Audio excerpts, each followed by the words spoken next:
the development of full artificial intelligence would spell the end of the human race. It's a flying object and we don't know what it is. I would hope somebody is checking it out. With the rocket or whatever, but incredibly fast, opposite direction. It was too fast to be an airplane.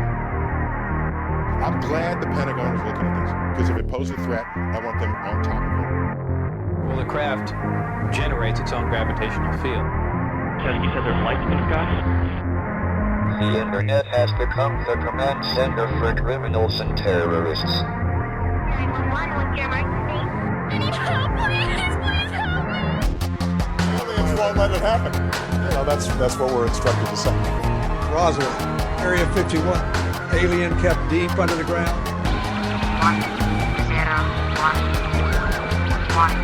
1, 0, 1, 1, 6, 3, 2,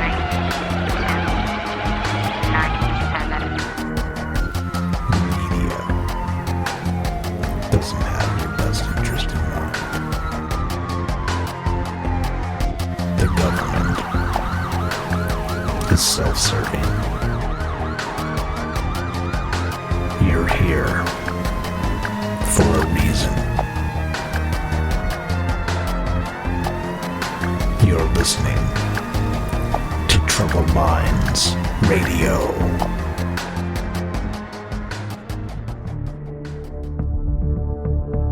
Broadcasting live from a secret bunker just off the extraterrestrial highway.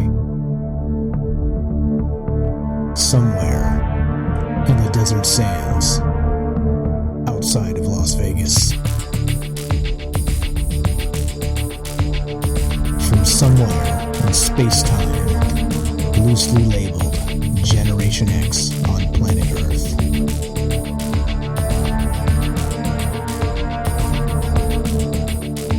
And asking questions of you in earnest into the digital darkness. Good evening and welcome to Troubled Minds Radio. I'm your host, Michael Strange.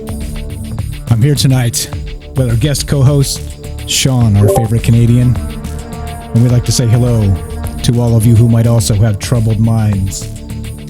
What's up, guys? It is Friday night, and that means this show is live. It means we're here to talk about it again. All the things we're not allowed to talk about, which you know what they are. If you're not new, you know exactly what I'm talking about. And it's always so fun, fascinating, interesting, which is exactly what the mainstream does not do. So we decided, let's make a show. We'll do it. Hey, what do you say? But those things that we're not allowed to talk about are aliens, conspiracy, the paranormal. We talk about the 24-hour news cycle. We talk about academia. We talk about major corporations. Of course, we talk about the government. We talk about all the things that they don't want you to know about, right?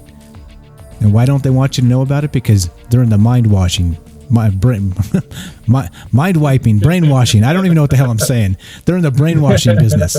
Yeah, and we're not. We're in the think for yourself business. So that's what we do here. That's what this show's all about. And again, I'm here with Sean, our favorite Canadian. And anything to add to that before we move on and get into the topics and some shout-outs tonight? How you doing, Sean? Not too bad, Mike. I'm doing pretty good. Things are, getting more stable up here. And, I don't think that the government or the media likes using Tide. Tide? What do you mean Tide? Like the soap Tide? Yeah, using Tide to, wash people's minds. Instead, they just give me crap. Oh, I got you. My mind wiping, my brain blasting, whatever the hell I'm trying to say. It doesn't matter, right? I think that's the beauty of language a little bit, is that you can kind of make up words now and then, You can kind of put things together that don't really make sense and try and make a narrative, right? I mean, that's what the media does. That's what they try and do to us. So I think we're allowed. We're allowed to maybe go off the rails from time to time. So that's what we do. Anyway, so aliens, conspiracy, paranormal, and that's what we do. That's what we do. Sean's here with us tonight, and we're going to talk about some interesting stuff. We've actually got some pretty good stuff on deck tonight. So, if you're new to this entire dealio, let me explain. Let me back up. Let me explain. It's important to explain. This show is live. It's Friday night. It is May. Was it 2021? That was the day. 22nd, thank you. May 22nd. 22nd, So if you're listening and it's Friday night, this is a live show. So if you want to be part of the show, just dial this phone number, 702-957-1037. That's a Las Vegas area code. If you're international or don't like long distance or can't do long distance, you can also join the Discord. It's a free chat client. It's a voice client as well. And you can find the download and the server invite on troubledminds.org. So the phone number and the Discord link are both on troubledminds.org. That's the official website. And one more time, 702-957-1037. We don't screen calls. We talk about whatever, like this. Like I said, I always was dreamed of making a show like this and kind of making it the people's show. Like I said, you guys are always welcome to be on the show for whatever you want to talk about. If you want to be on for a big chunk of the show, the whole show, just one segment, you have information you want to get out, whatever. The invite is always there. So I just want to make that clear. Sean sent me a message early this morning, was like, what's up? What we doing today? And so we did something. It's as simple as that, right? Like this is not have a UFO blog. Like I said, you don't have to be Linda Moulton Howe to be on this show. We get together and we talk about things, and we're just everyday people. So that's what it's all about. One more time. And we are streaming on all kinds of things. We're streaming on YouTube and Facebook, and we're streaming on Twitter through Periscope. We're streaming on DLive, streaming on Twitch. You name it, right? And reading chat in most of those places. So if you want to chat during, we encourage you to chat and join the discussion. But if you have to be on the show, sometimes we can't read all the chat. So just call the phone number one more time, 702-957-1037. I'm going to read it fast from here on out because you guys know where to find it, troubledminds.org. And you can click the Discord link, and that's also on the website there as well. Whew, that's a mouthful. I'm going to drink some beer. Anything to add to that, Sean, as we keep on rolling? No, I actually just wanted to let people say that, or I wanted to say, with everyone that's out there that's listening, that phones in, that comes in through Discord, you all have actually really good information. And, it's nice to pool everything together and then, kind of sift through it and see where the commonalities are. Just because one person may have good information, it may be on a tangent, it doesn't mean that someone else out there is, doesn't have the same kind of tangent, but maybe they have more information than you do. So that's why we're here. We like to share our information, pool everything together, sort it all out, and, see what makes sense. And if we go off on a tangent, we go off on a tangent. Exactly. We definitely have time for you. So that's the thing, right? We tons of the information we prepare ends up on the cutting room floor anyway. So if we have to chop a little more out because you got something to say, we're here for that. So definitely. Okay. So before I forget, we're going to do shout out. So if you want to shout out, just type in the chat where you're listening from. Just your first name's fine. And, or I'll read your user handle or whatever. But then just your city or your country, whatever. Like, I don't want your address. Just, like say Mike from Las Vegas. And I'll shout you out. Type in the chat. We'll shout you out in just a sec. But before I forget, I got a couple birthdays again, right? So this is what happens when you're a Facebook friend of mine. You got. So find Michael Strange on Facebook. Add me as a friend. Say you heard the show, and I'll add you. And guess what? I'll get notified when it's your birthday. And when it's your birthday, I'll shout you out on the show. And we got a couple. We got Todd, the original OG Todd. Evil Todd. Happy birthday, buddy. I don't know if you're out there tonight. He doesn't listen so much anymore because, I think he's on Facebook tonight. Is he? Okay. Yep. No, the other Todd. Other Todd. Todd F, not Todd D. Todd F. Oh. Happy birthday, Todd F. So there's one. And I think, I'm not sure if Gregory's here tonight as well, but happy birthday to Gregory as well within the last couple 3 days. So we can't get them all at the same time, but belated if I missed you, but there we go. If you want a birthday shout out in the future here, just add me on Facebook, Michael Strange. And I'm sure if you search for Michael Strange radio host, you'll get me. I don't know that there's any more than that. Okay, there we go. Enough rambling, enough whatever. Oh, yeah. So then here's what we're going to do tonight. So we'll do shout-outs in just a sec, and then we're going to get to some news. We got some topics always pre-selected. We're going to have a discussion about all kinds of things, current stuff, like not stuff from 2 or 3, 4 years ago, like stuff from this week, stuff that just happened. Usually it's like day of or like yesterday type stuff. So if you haven't done it, and it's not the normal news rundown, right? We don't do it like that. We don't do like the 24-hour news cycle where they have 5 stories and they read them to you 24 hours a day. No. You'll see what happens. Like, I'm one dude. I got a little bit of help tonight with Sean. But you see, if you want to actually curate some news and have good discussions about them, you see, it doesn't take a ton of work. It's not undoable. But somehow the shitty media finds a way to make it undoable, and they only give you 5 stories every day until the next 5 the next day, right? Again, like I said, they're on the mind blasting, brainwashing business. You know what I mean? Yeah. So anyway, there we go. Okay. So we'll do some news, and then we're going to get into the topic tonight. And interestingly, maybe some of you saw this going around the last few days, right? But apparently scientists have discovered some sort of alternate universe, okay? And not just the kind of like multiverse type stuff that, maybe another dimension, whatever. They say that they've discovered, we're going to look into this now, okay? We're going to look into this. But they say they've discovered this parallel dimension, universe, whatever you want to call it, where time runs backwards. And all of our laws of physics are backwards, upside down. So I think it's fitting that we always talk about us living in the upside down. That maybe that's the theme tonight. The backwards, the upside down. Maybe looking back into the past, or turning around and looking over your shoulder. So technically that would kind of make us bats, right? Oh, maybe you'll have to explain. I'm slow sometimes.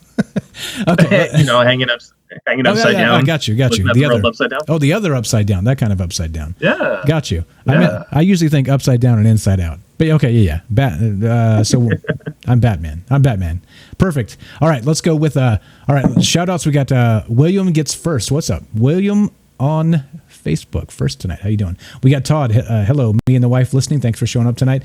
We got Sean, who is of course our favorite Canadian, and here on Discord. Thanks for showing up. Thanks for inspiring the show, and thanks for being here tonight. We got who else do we got? Let's see. We got Kurt. What's up? How you doing? We got Joe from Florida. How are you? Hello. We got who else do we got? We got I said Kurt. JJ, what's up? Yo, home skillets. How are you? Nikki from New Zealand. Thanks for showing up. We got let's see who else. I said JJ. What's up, JJ? We got let's see who else. Larry, hello. Thank you for the invite, Kurt. Appreciate that. Thanks, Kurt, for inviting Larry. Larry, thanks for being here tonight. Share it up, guys. If you got friends that had kind of are sick of the news cycles and this type of thing. I mean, you know us. If you've been around a little while, you know that we don't touch on the same shit everybody else does. It just we've always been ahead of the game. And if we're talking about the news cycles at the same time they are, we're definitely talking about it in a different way. So just a heads up. Lots of people I assume lots of people want this type of information. So. Just FYI, share it out. Let everybody know that we're here talking and we're live, and it's a good conversation happening. Oh, and we're polite to people, for crying out loud. We take a very, very polite. Yeah, we take a page of the Canadianness, the motherland, Canada, and we're just polite. we're polite. I'm part Canadian, I think. Well, maybe. Who knows? Maybe. Okay, let's see. What else do we got? We got Paul from New Hampshire. Thanks for showing up tonight. We got Sherry. Thanks for being here. We got who else? We got let's see. Larry. We got Robert. 7 weeks. 7 weeks. Talking about lockdown time, right? Well, lockdown time. Kelly. What's up, Kelly? Open your third eye. What's up, buddy? Thanks for being here. Let's see. Kurt. Hello from birthplace of Neil Armstrong, Wapak, Ohio. I probably said that wrong, but you'll forgive me. Todd from Danville, Kentucky. We got Daniel from Akron, Ohio. Let's see. We got Larry from Michigan. We got Mike from Hicksville, Ohio. What's up, Melvin from Bridgeport, Connecticut. We got Kane from Australia, the land down under. Go Aussies. All right. Then we got over on YouTube, we got Green Arrow gets first on YouTube. Thanks for showing up. We got Cedric. Juan Carlos, a close third. We got Death and Styles. Thanks for showing up. We got No Hope 7. Yo, you made it. Thanks for making it. We got Michael. Thanks for being here tonight. Let's see. Michael wants to know, is this going to be some Fauci is blowing Bill Gates for vaccine money kind of news? No, it's not like that. It's not quite like that. It's definitely not quite like that. Yeah, there we go. Okay. All right, here we go. We're going to take this phone call. We got a phone call right off the bat, and we're just going to take this before we get into the news, and then let's do it. Like I said, it's cool, guys. We got time for you, so let's see what's going on. And I know exactly who this is. This is Larry from Oklahoma. What's going on, my man? How are you? And what's on your mind tonight? Doing good. How you holding up? Pretty good. Can you hear him, Sean? No, I can't. Okay, I'm going to click the button. Okay, go ahead, Larry. Go right ahead, sir. Okay. So, do you think that whenever our stock market started going down, what happened could have been obviously the people who knew it was going to tank got their money out early. They Yes. took their money Yes. and invested it into China's stock market once they opened up. Now all of our power and influence that was here, all of the gold and silver physical, is moved over to China. They took and bought up our companies. That's why our stock market started climbing, even though we're pretty much shut down and there's 30% unemployment. And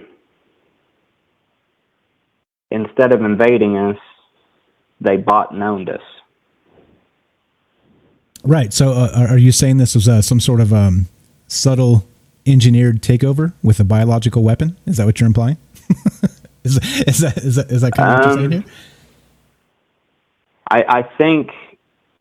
I think what happened was whenever we got in a trade war with them, we were so far in debt with them that we didn't have any ground to stand on, because they don't really get anything from us, but we get everything from them.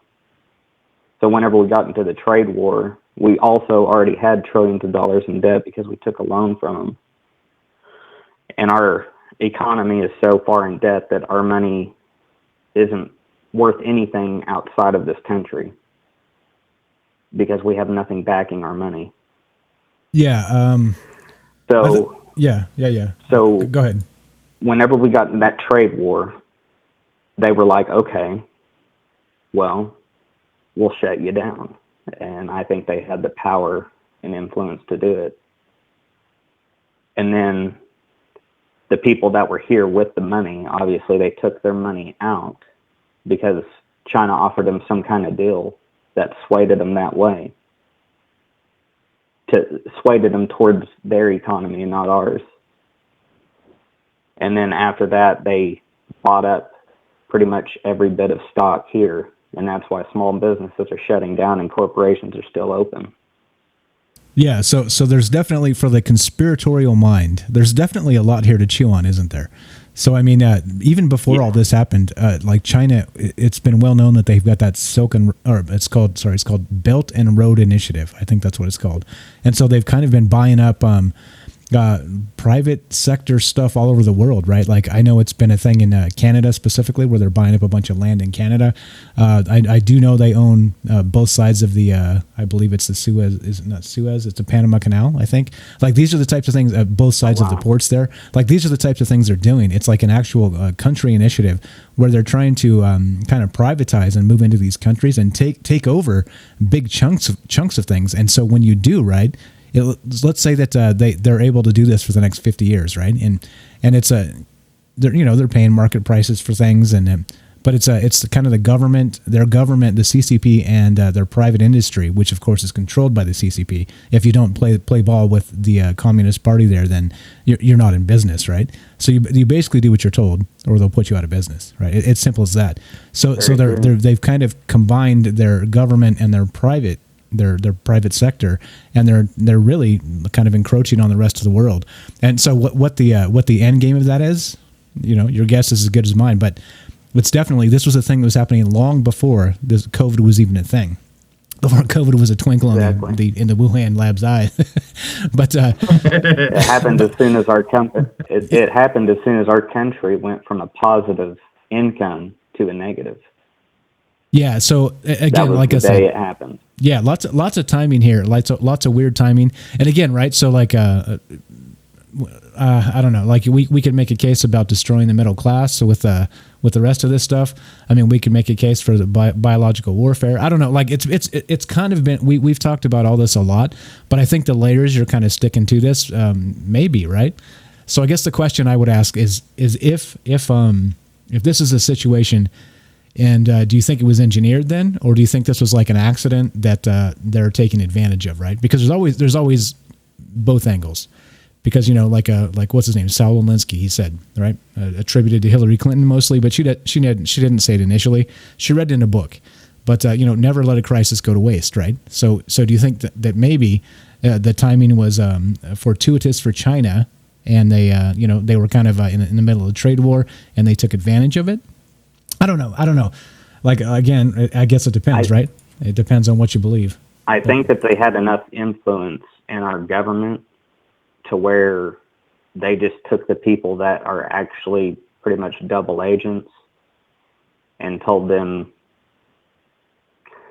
I don't, to force the narrative of a disease to lock down the country until, see, because like when they keep on pushing back the dates, the reason why they're not doing large swaths of time is it's a wolf sneaking up in sheep's clothing to the herd. And each step is the date pushed back until that wolf is right up on the pack, and then they uncloak it, and then it's too late. Yeah, exactly. That's that like a Admiral Akbar in Star Wars. It's a trap, right? It's a trap. It's too late. You're already there. You're stuck. Yeah. So yeah, I mean, so maybe, yeah.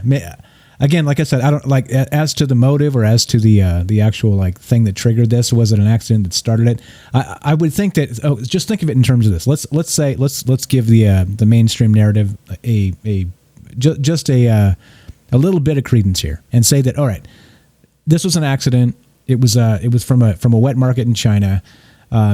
Is it conceivable that China would, after they realized what was happening and the cat was out of the bag, would they take some some steps to kind of position themselves better based on the crisis? I think that's definitely the case. I think the motive comes into play, and then whether it was engineered and all this other stuff. Like again, there's tons of information that really talks about both angles of this, and like I said, you're putting layers on here that. I don't know, man. I don't know. Like beyond speculation for me. I just don't know. It's one of those situations where you kind of got to shrug and go, I know. maybe. let's say maybe. This Definitely is one maybe. thing before I leave. But, Well, I'd actually like to throw something in here with the Chinese companies and stuff like that, and China itself. We're actually buying up oil derricks and stuff like that here in Canada and making it more under their kind of rule. Yeah.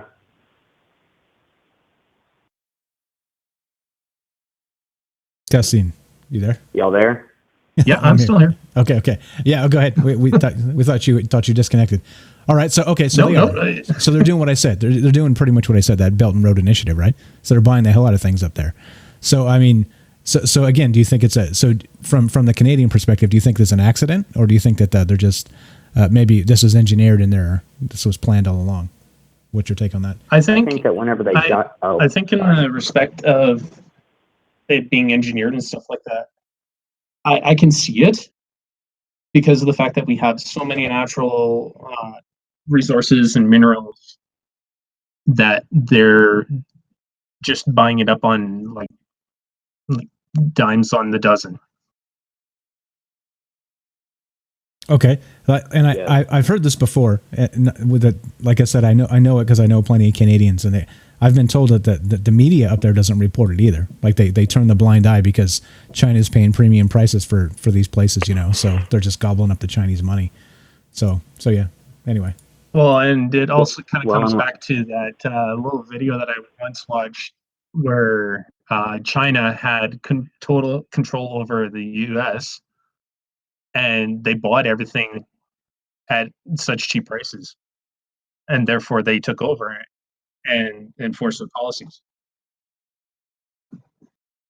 Exactly. Yeah, go ahead, Larry. Exactly. Sorry, man. I've been talking too much. Go ahead. This is your call. Go for it. When they tanked our economy, they didn't have to buy our businesses and stuff at top dollar. When they tanked it, they could buy it at a surplus. And yeah, they've been making incremental steps of pretty much taking this entire continent. I mean, they don't want just North America. They don't want just the United States. They want it all. Yeah. And I mean, they've taken the appropriate steps and were sneaky enough about it. At least we didn't know about it, but maybe our leaders did. Yeah, they get intelligence briefings constantly. If they didn't, they're stupid. Yeah. Exactly. they were probably in on it, man. which Yeah, is sick. there you go. There you go.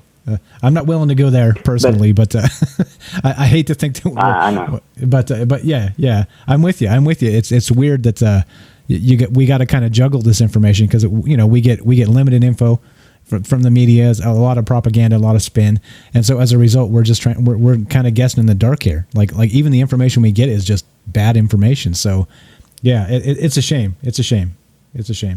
Yeah, I don't know. Us. We'll keep an eye on China. It's what we do. Look at the sky changing yesterday in China at 3 p.m. to pitch black. Okay.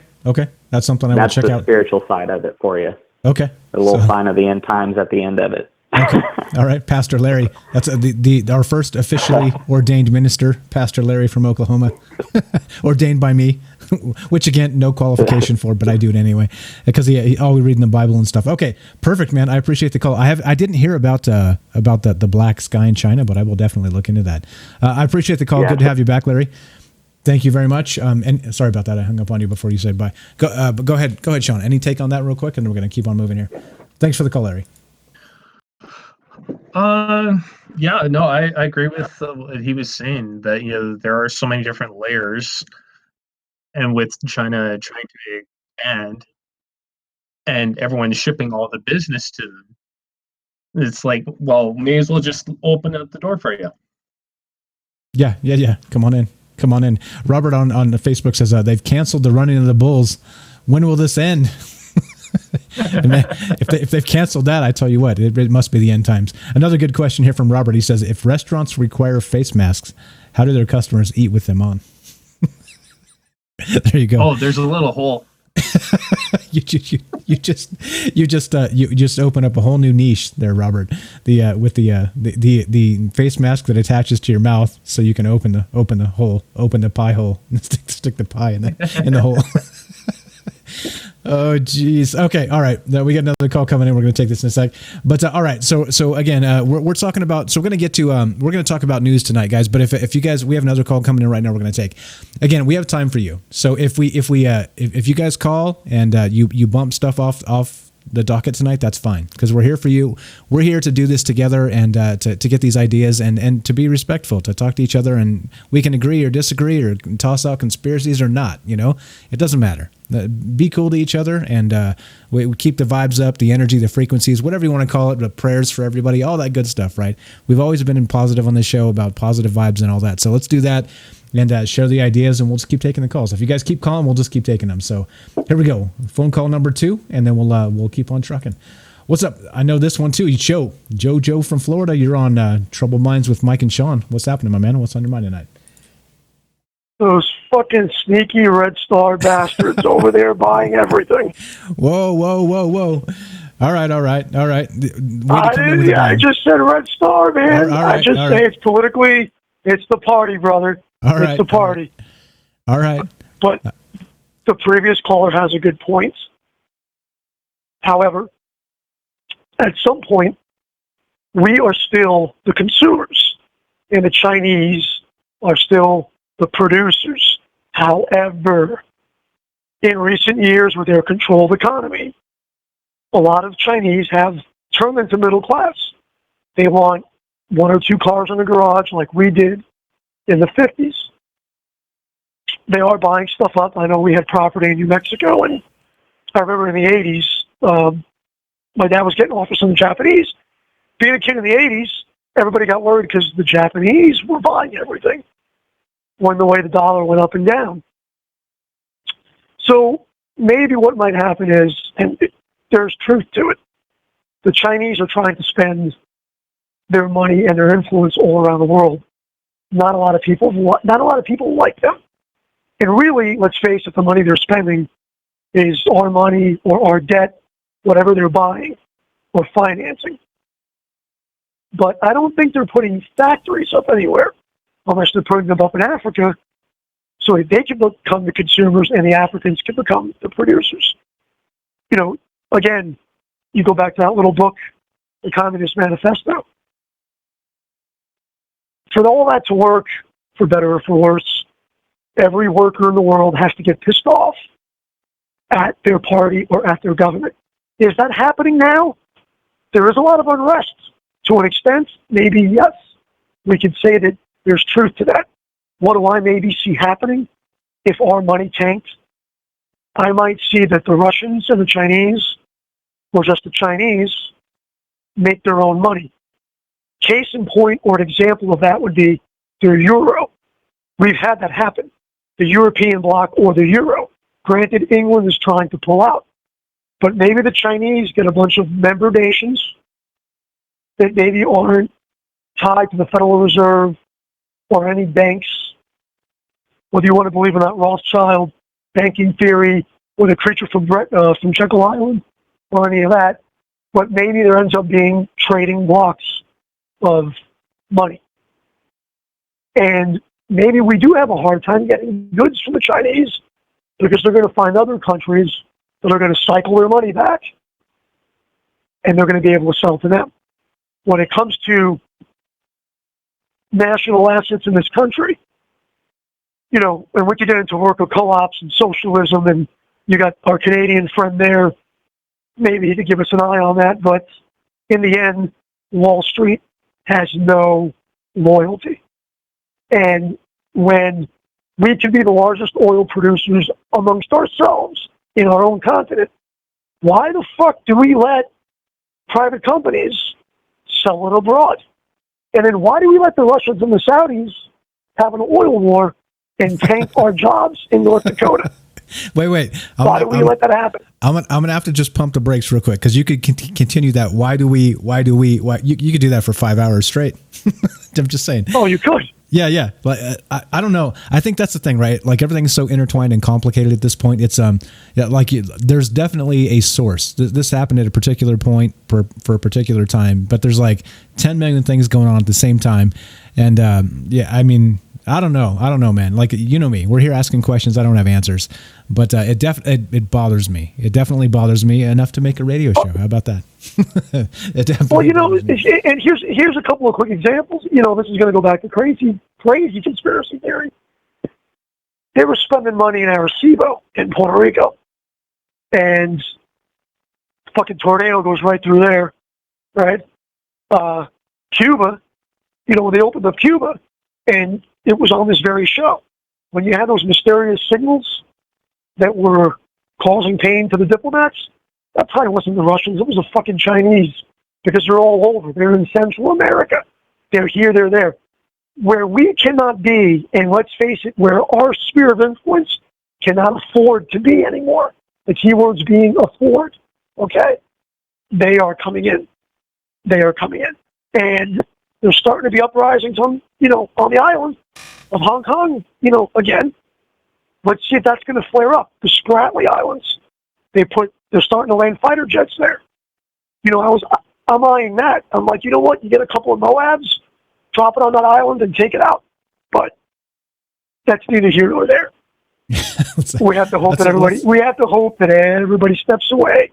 Before I leave you guys, by the way, how do we feel about, as a country, having 70-year-olds run for leadership? How do we feel about that?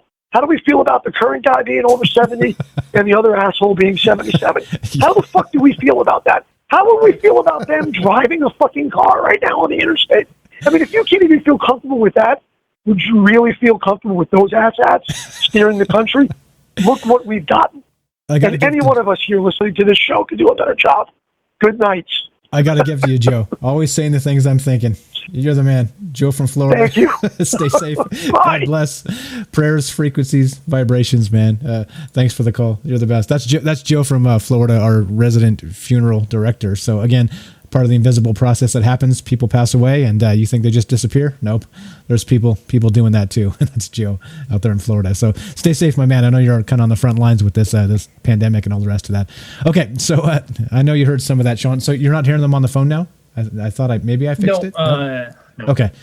You got a take on that while we're waiting to move on to the next thing here? With the two guys being over 70. Sure. Wanted to run the country. Let's take that. I think that's a bad idea. They've already got one foot in the grave. So why are we giving them the keys to the kingdom just to screw things up, and then they die, and then we're left going, what the hell?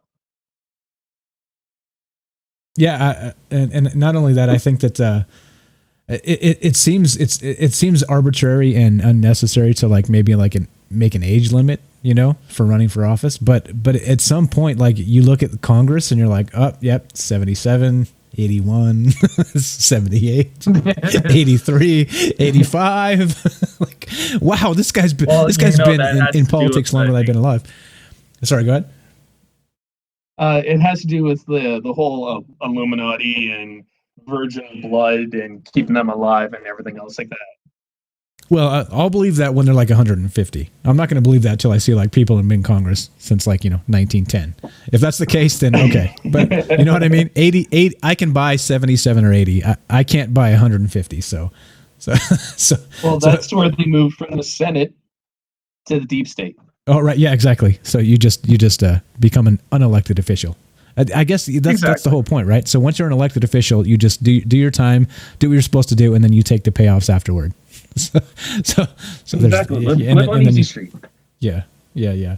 Okay. I mean, I think Joe had a great point, and I think probably everybody's on board with that. That at some point you don't trust these people driving cars. They shouldn't have the nuclear codes, guys, because they're going to forget them when it matters the most. No, especially Biden. He looks like he's going through Alzheimer's. We don't pick sides here. We don't pick sides here. I'm not picking sides. Okay. Yeah. I guess the truth is the truth. Okay. All right. Fair enough. Exactly. Fair enough. Well, Trump probably can't tie his shoes, so we're probably there. We'll even it out. Yeah, we'll even it out. Okay. All right. So there we go. So definitely good stuff. We got another call. We're going to take this.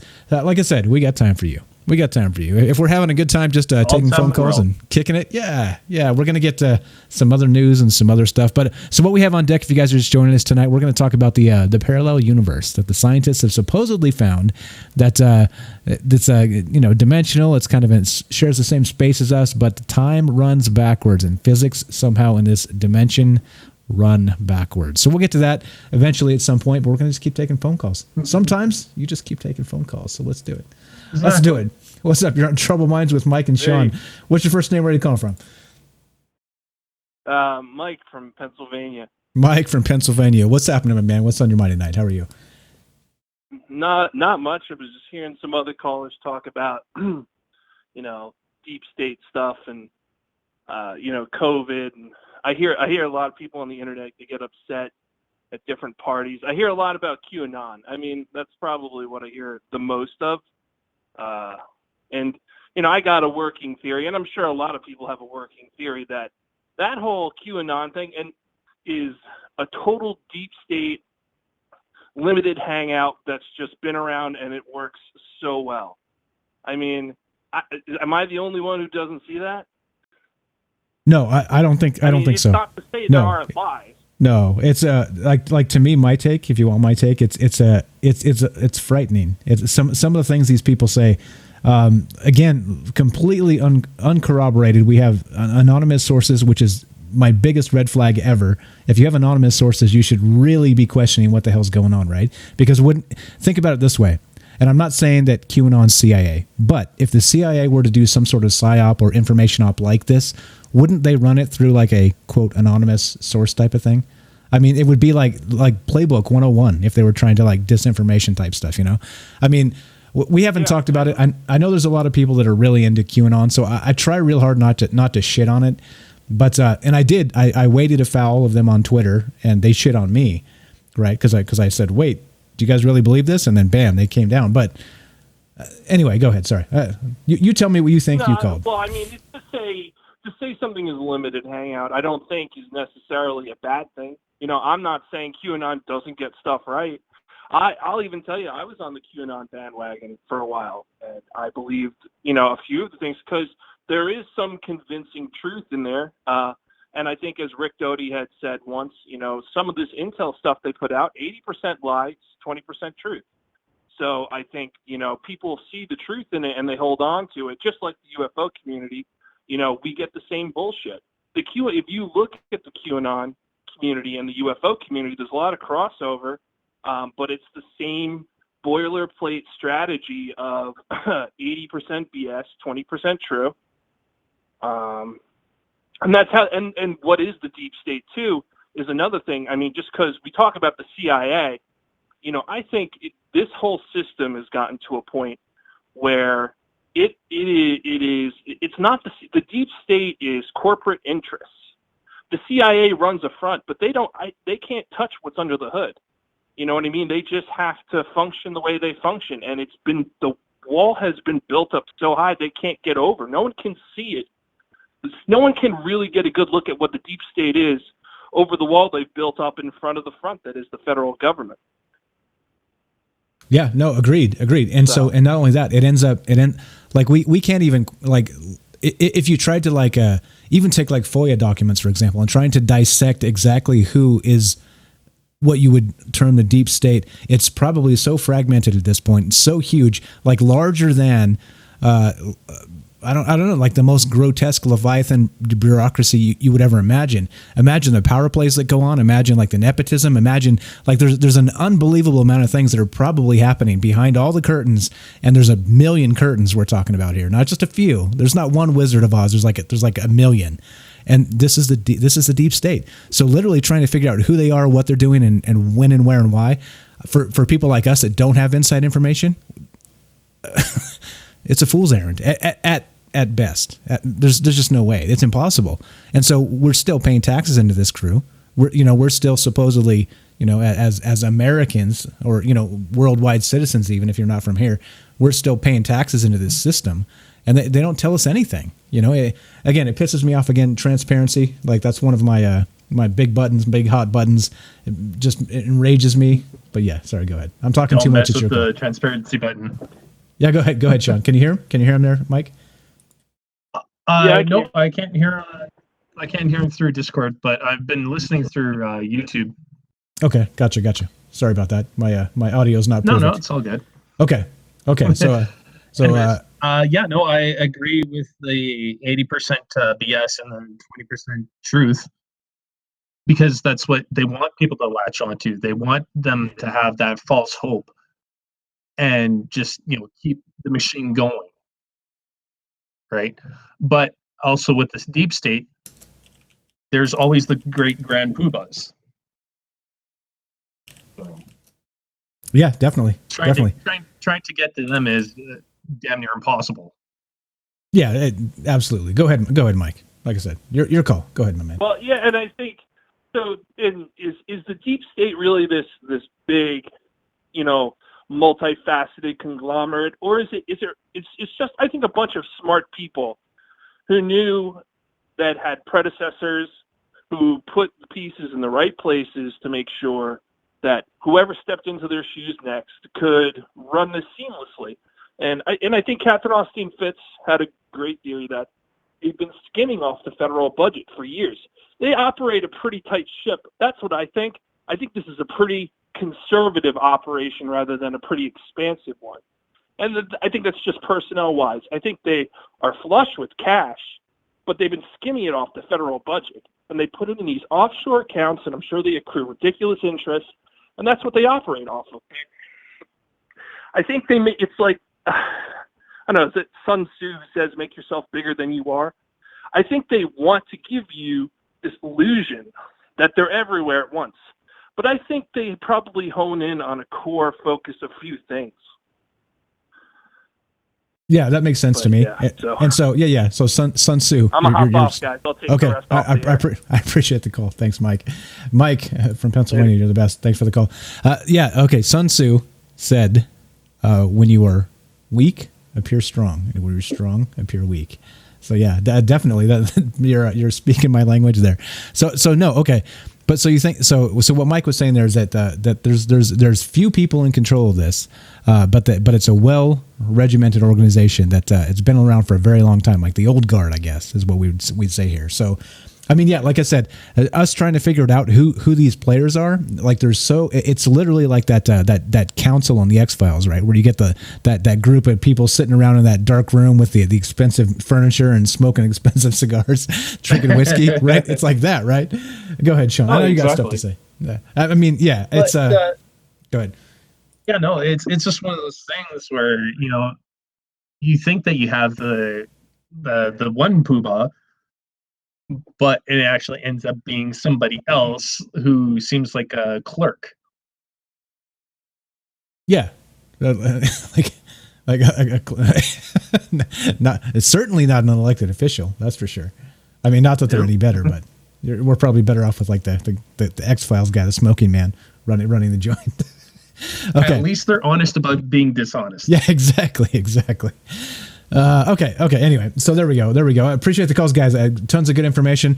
And like I said, we do this live for that reason. We want to hear what you have to think. And 702-957-1037 Las Vegas area code. You can click the Discord link, troubleminds.org. You can find both the phone number and the Discord. And there we go. All right. So I had a nice little sub narrative set up that was kind of a little bit political. So we did some of that. So we'll just skip that. Entirely. I was going to talk about politics. Yeah. I mean, it's a little bit heavy with that already. But it is what it is, right? Like you can't, even if you're talking about UFOs, right? You have to talk about politics because it's intertwined. You have to, right? If you want to talk about conspiracy, you have to talk about politics because it's intertwined. Like they're attached at the hip. So again, forgive us for a little bit of that, guys. It's okay. We're going to get past it. Don't worry. We're going to get to the good shit tonight. Trust us. Choo along. Exactly. For the folks that know and hang around for the whole show, we eventually get to the really, really good shit, which is the scratch your head and wonder, what am I doing here? What the hell? Exactly. If you're here in the last 10 minutes of the third hour, you know exactly what I mean. Okay. So all right, so let's do a little bit of regular news then, and then we'll jump into the topic tonight. So again, the topic, a couple more shout outs real quick. We got Bindi, thanks for showing up. We got Penny on YouTube, thanks for being here. We got Hated of All Nations, thanks for coming tonight. We got Albert, Chicago Deep Dish Pizza, share please, share. Oh, you had me at pizza. All right, who else do we got? We got I think Larry's good. We got Jeff Ingram on Facebook. There you go. First names. We don't want to implicate anybody. Get him on a list. Sorry. Jeff on Facebook. Jeff. Thanks for showing up, Jeff. Okay, so all right, and then let's see, Kurt, we're good here. All right, there we go. Let's do some news real quick, and then we'll get to the topic at hand tonight, which is going to be that parallel universe, right? The scientists have said, and I say that term, the quote, the scientists, right? Unquote. We're going to get to that. We're going to talk about that. But so this group of scientists have said there's a parallel universe where time runs backwards and our laws of physics are reverse. Okay? So we're going to get to that. That's the topic tonight, etc. So on. So hang in there. Let's see. Let's skip that one. That was my whole little narrative. We had calls. See, this is the thing, right? When you're doing this, you have to make sure you have enough just in case nobody calls, because sometimes nobody calls. So there we go. Yeah, right? All right. Okay, here we go. Hey, Fred on Facebook. What's up? Is that Fred? Yeah, Fred, what's up? Thanks for showing up. Fred from Arizona. Thanks for being here. Okay, let's see. Let's do this. So we talked about on the last show how we had a caller that wanted to know how you could see satellites at night. I'm linking this, and you guys can check this out. As always, I'm linking my sources. You will always find my sources. Everything we talk about will be linked in the YouTube box below the video there, so you can follow up and check me. Fact check me, as it were. But here we go. So we had somebody call in last time, and they were talking about how do satellites, how do you see them at night, right? Because they don't have lights on them, they're not blinking, this sort of thing. And so kind of what I was saying on that phone call was that it seems to be a very small slice. Like the thing that made me go, it would have to be a really tiny slice of the sun. I didn't explain it well. I'm going to just put it on the screen here, and you guys can see. This is kind of what I envisioned in my mind, and this is the explanation. Okay, at least this is from space.stackexchange.com, and how do the Starlink satellites shine? Okay, so here we go. As we can see the Starlink satellites with the naked eye as they pass by, I was wondering about what makes them visible. Do they have large mirrors that reflect the sunlight, making them look as if they have lights on board, or do they actually have lights? Okay, so here we go. Got a couple answers, and here's a great photograph, a great picture of this. And you can see the Earth here in the middle. You can see that the sun's on the left side. Let's say the nighttime is on the right side, no sun. And so we have right down the middle, right, where you have the separation between sunlight, no sunlight, okay? So now if you have a person standing on the dark side of the world and you have a satellite passing across, okay, and the sun is still shining on the bright side of the world, but it hits the satellite, before it drops down below where the Earth blocks the sun. There's like I said, it's a pretty thin slice. It doesn't extend in forever out into space. I guess that was kind of my point. Again, we make shitty points here because we're live, and you do it live. You do it. You try it. No, I'm just kidding. But yeah, I mean, it's. I think this is the thing. You look at this, and I think there's definitely something to this. It's not like I don't buy everything NASA says. I don't buy everything everybody says in the government. But I think there's some merit to this. I think it's just physics, right? If you want to talk about like flat Earth, this is not. That's not this. That is not this. Okay, it doesn't make sense. So I know you got the stream up there, and you see what I'm talking about there, Sean. But it's a This is what it is. So here we go. So the reason we can sometimes see satellites and other spacecraft at night is because the spacecraft is still exposed to daylight. Here's the image. Like I said, satellites and other orbiting bodies, example the moon, appear so bright because they're reflecting sunlight. Even though they aren't covered in mirrors, the sun is just so bright that white paint or lunar surface is enough to let us to see even tiny satellites from hundreds of kilometers away. So there we go. Just Martin from Sweden dropped this in the Discord there, and it answered a question that I really didn't have a great answer to. Like you can kind of imagine it in your mind's eye, but it doesn't really translate to words so perfectly sometimes. But anyway, anything on this real quick, Sean, before we move on? No, I just want to kind of take a look at that and see what you came up with an answer. Yeah, well, that's the answer. I mean, that's like this is the answer I expected to find, right? This is what I expected. So Kelly says, I look at that and say try again. And like I said, it's a very thin slice because you have to talk about like the top orbit here of the satellite, like this red line above the Earth in the image. And if you guys are kind of not following because you're not watching, there's a replay. You can check it on YouTube if you're audio only. But so there's a red line image that has a satellite orbit, okay? But then you have to talk about the sun kind of going within that thin slice of the orbit is what I'm talking about.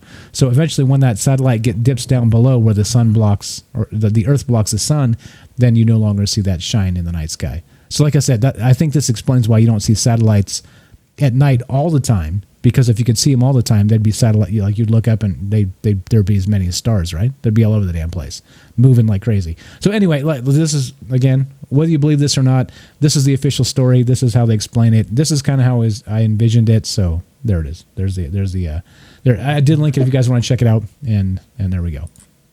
There we go. Okay. All right. Let's go to Twitter. Let's go to Twitter. Not really Twitter, but I'm linking this and you guys can check this out. If anybody's familiar with Twitter, we talk about Twitter from time to time here. This is reported by BusinessInsider.com. And this says roughly half the Twitter accounts pushing to reopen America are bots. Researchers found. There you go. Really? That's what it says. That's what it says. So okay. So I'm going to just, this again, Business Insider, this is 13 hours ago. This is today. So I'm going to just read the sub-headlines here and then we'll keep on moving. There's been a surge in bot activity in the past month in online discussions about reopening America from COVID-19 shutdowns. Researchers at Carnegie Mellon University said this week, the researchers analyzed over 200 million tweets discussing COVID-19 and found that roughly half the accounts were likely bots. 200 million tweets. Half the accounts were likely bots. They identified the bots by looking for accounts that tweeted more frequently than humanly possible or whose location appeared to rapidly switch among different countries. Well, what was your first clue? Wow. Okay. It continues. It's unclear who's behind the surge in bot activity or whether they're originating from the U.S. or abroad. Oh, it's Russia. It's Russia. There was definitely a time there where if you said anything unpopular, you were a Russian bot on Twitter. So who knows? Maybe it's Russia again. Maybe they're back. It's election year, so it makes sense. It's Russia. It is. Right? It's Russia. It's got to be Russia. It's got to be Russia. It got to be Russia. Anyway, I think it's interesting that those commies. Yeah, exactly. Like people watch this, right? Like people watch Twitter and. For some reason, not that Twitter's terrible, but that I think there's a lot of shills on Twitter, right? So I think it's funny, right? So they're like roughly half the Twitter accounts are bots, right? They're pushing for this particular thing. Well, what about the other half? That half of those are shills paid by major media conglomerates. You know what I mean? Like, why aren't we talking about that? Oh, that's right, because it's BusinessInsider.com, right? You know what I mean? Like, again, like you can't get a single article without being political. It's just what they do. Anyway, whatever. I wanted to point this out. It was pretty not funny only here. that, but they also are making it so easy for conspiracy theorists to sit there and pick stuff apart. Yeah, no, of course. Well, of course. Well, so I've been accused on Twitter, me personally, of being a Russian bot. Personally. I'm like, what? Wow. Yeah, because I said something somebody else didn't agree with, right? Which, whatever, right? But you get it. So just like Mike said when he called, it's kind of like the QAnon. Let's say that's the far right kind of religion for this. There's a far left also that if you run afoul of them, the George Soros crowd or whatever, that you're again, you're a Russian bot. Anyway, I thought it was interesting that again, they point out exactly what they want to make a case, right? But then they leave out. I guess that's good writing. You leave out the facts that. So would that put make holes in me a Canadian bot with Chinese backing? Yeah, it's a good question. And Mike actually says on YouTube, he says, "Can you say Intel community tweeting with bots?" And the question is, who's Intel? So, yeah, maybe. Maybe Intel. It's what's inside your computer. Yeah, exactly. Yeah, no shit. No, yeah, they're listening to us. They're definitely doing their thing. What's up, Larry? A couple more shout outs here. People showing up. John from Del Rio, Tennessee. Thanks for being here tonight, guys. Okay, let's see. All right, so there we go. I just want to point this out. It's funny how this stuff comes up, right? But it's always propaganda one way or the other. It's not like you don't get real journalism anymore where they're like, because they would say that, right? They would break it down. Let's make sure, okay? Yeah, no, of course not, right? There's no further breakdown in this. With reporters, what's that? Today they do nothing but fluff. They ask fluff questions. They don't ask the hard questions. Oh yeah, and they don't do the research. Oh yeah, softball questions. Yeah, and Joe's got a good point here. So on this Business Insider article, it says roughly half the Twitter accounts pushing to reopen America are bots. Right, that's the headline. But look at the photograph here. There's somebody with a Texas flag. There's somebody with an American flag. Somebody with a sign that says "We are all essentials." Somebody with a "Don't tread on us" flag. So they're definitely chose this picture for a particular reason, right? And that's kind of what I'm saying. It's not. So are you telling me these people here are bots? Or they must be. Yeah, they must be. Advanced AI. Advanced AI. There we go. All right. Anyway, we're going to keep on moving here. All right. So we got what's up, Eric from Pittsburgh. Thanks for showing up tonight. All right. We got here we go. We're doing more. We got what's up, Paul from Texas. Welcome back out of the hospital. He had a scare last night. Glad you're okay. Thanks for being here. Okay. So here's the thing. So we twice are sad. Yeah. Exactly. It's good news. I'm laughing because it's good news. Welcome back. Exactly. Okay, so we got independent.co.uk says scientists make human mouse chimera that's 4% human, right? We've talked about this in the past, right? Alex Jones taking his shirt off and screaming, "Human pig chimeras!" Remember all that? Well, guess what? It's still happening. It's still happening. Researchers have created an embryo containing both human and mouse cells on a major advancement of genetically modified organisms. The hybrid embryo, referred to as a human-animal chimera, was grown by a team at the State University of New York at Buffalo and the Roswell Park Comprehensive Cancer Center. The mouse embryo contained 4% human cells, far higher proportion than had ever been previously achieved. I'll leave it at that. Where they're going with that, I don't know. We're a little behind because we had some great calls, so we'll keep on moving. Any take on that before I pull the next one? Okay, why are we not learning from the movies like Species about playing God? Yeah, exactly, right. Like Michael Crichton said in Jurassic Park, we were so busy concerned with could we never asked should we. Should be, yeah. I paraphrase, but yeah, exactly. It's not. This is not. I agree. This is not something we should be. I don't know. What do you guys think? Like it bothers me because I don't trust. So for instance, not that I don't trust science, okay, because science has done a ton of good things and they will continue to do a ton of good things. I don't trust how government co-ops science when they find it. What would you say? Profitable. Profitable was the first one that came to mind, but when they find it advantageous, let's say, so that includes profitable. So yeah, I mean, That's the thing. So government co-op science, they'll buy them out, they'll turn them into agents or whatever, right? Like these are the types of things. I don't know. Like it stresses me out a little bit because should we? I think should we is the question here. Like what's the end game here? Is this for actual, treatment of diseases like they say, or are we going to go all full ancient Egyptian and our kids are going to have like the heads of phoenixes and things like this. You know what I mean? Like Ra and Set and Osiris. Yeah. Robert on Facebook says, I want to be a centaur. There you go. That would actually be pretty cool. That would be pretty cool. Like Motor. Have you guys seen that commercial? The guy that's half motorcycle, half man? This shit's hilarious. Anyway, I digress. But okay, there we go. So yeah, I mean, should we? That's a good question. All right, here we go. Let's move on to the next one. Phys.org, the bold plan to see continents and oceans on another Earth, right? So we talk about exoplanets all the time, okay? And we have that gravitational lensing. We talk about this from time to time, and how so gravity bends. You have like a huge gravity body like the sun, and so you have the way gravity bends around it, it ends up creating like this lensing effect. So if you have a telescope on one side of this huge gravitational object, you can actually use that object, the way it bends light, as like a, what would you call it? Like a galactic magnifying glass. Okay, and that's the way they see a lot of these things way out there. Now, this is phys.org, and this makes sense to me. So there's the bold plan to see continents and oceans on another Earth. And these exoplanets that I'm talking about, well, they're usually dots. And the way we detect them is through this gravitational lensing. But we see like as the planet passes in front of this alien star, the star dims, right? And so we keep the telescope there, and we do the timing of how long it takes to cross in front of the sun again. Like all this, again, astronomy. Fascinating stuff, great. But so now they're saying that the bold plan here is to get like light sails and get like a telescope and just send it far away from this galaxy, far away from this solar system. I always do that. I get the two confused. I don't want you to be confused. Just kind of shoot it out off the side of the solar system, opposite the sun from where you want to look, and use our own sun as the gravitational lens. And they're saying that by doing this, sending telescopes out with light sails, you may be able to actually see continents and maybe oceans on these exoplanets. That's pretty hot, right? I thought that was pretty cool. What do you think? That is pretty cool.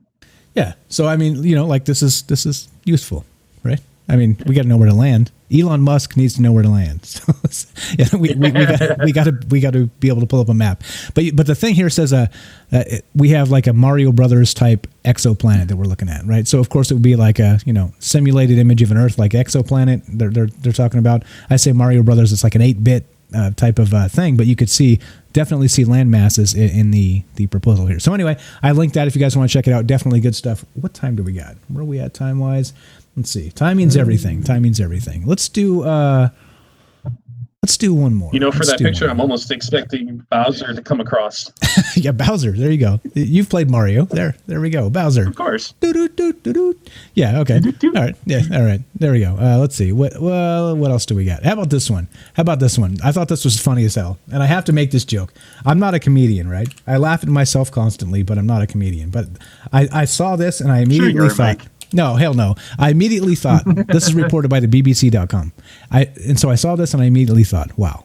So we are not the only ones who are going to be on universal basic income in the coming months or days or years or whatever. So this is reported by the BBC. Robot dog tries to herd sheep. What the hell? Yeah, a robot dog. Sorry.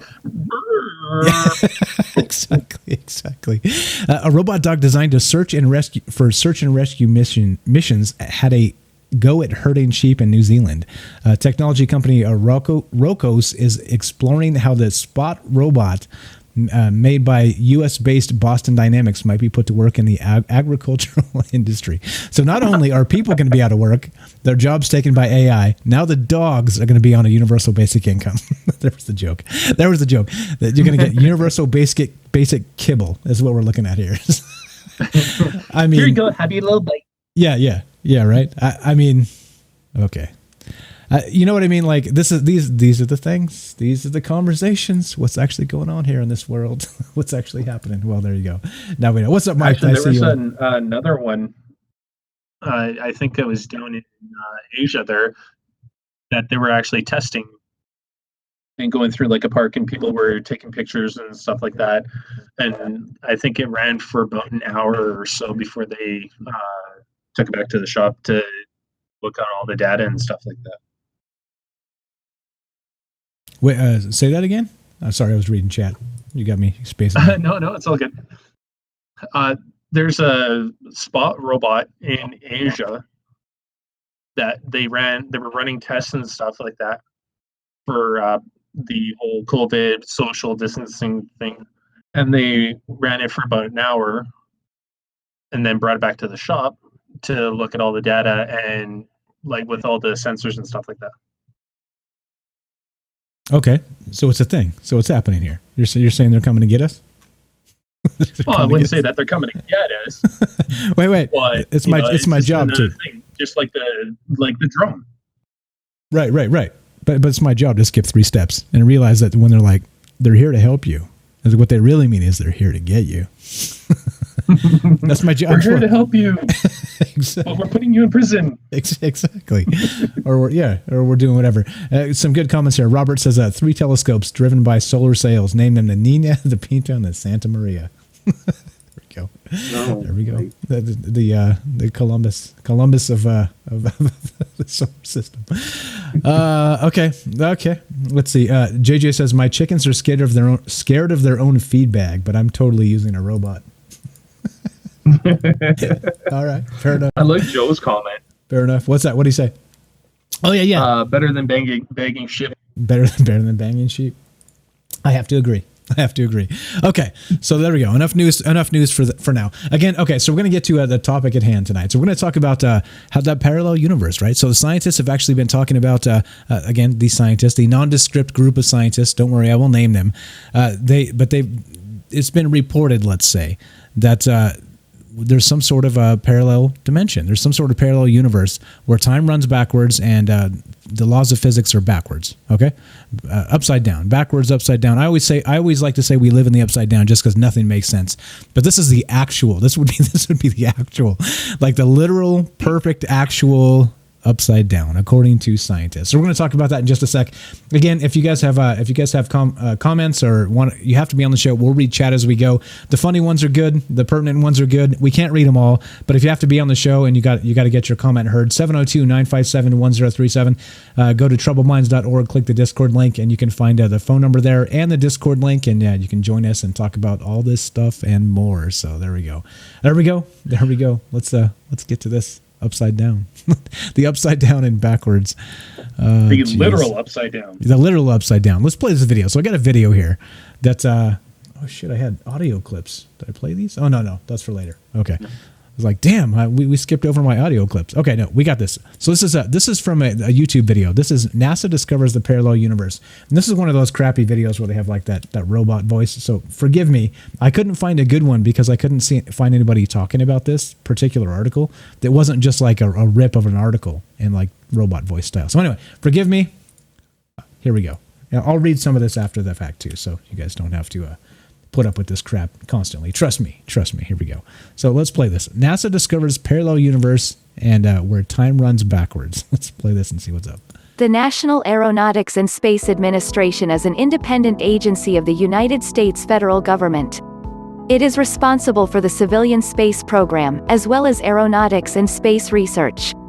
On May 20, 2020, in a scientific discovery that may seem right out of sci-fi plot hole, NASA has detected evidence of a parallel universe in Antarctica where time moves backwards and the rules of physics are opposite to ours.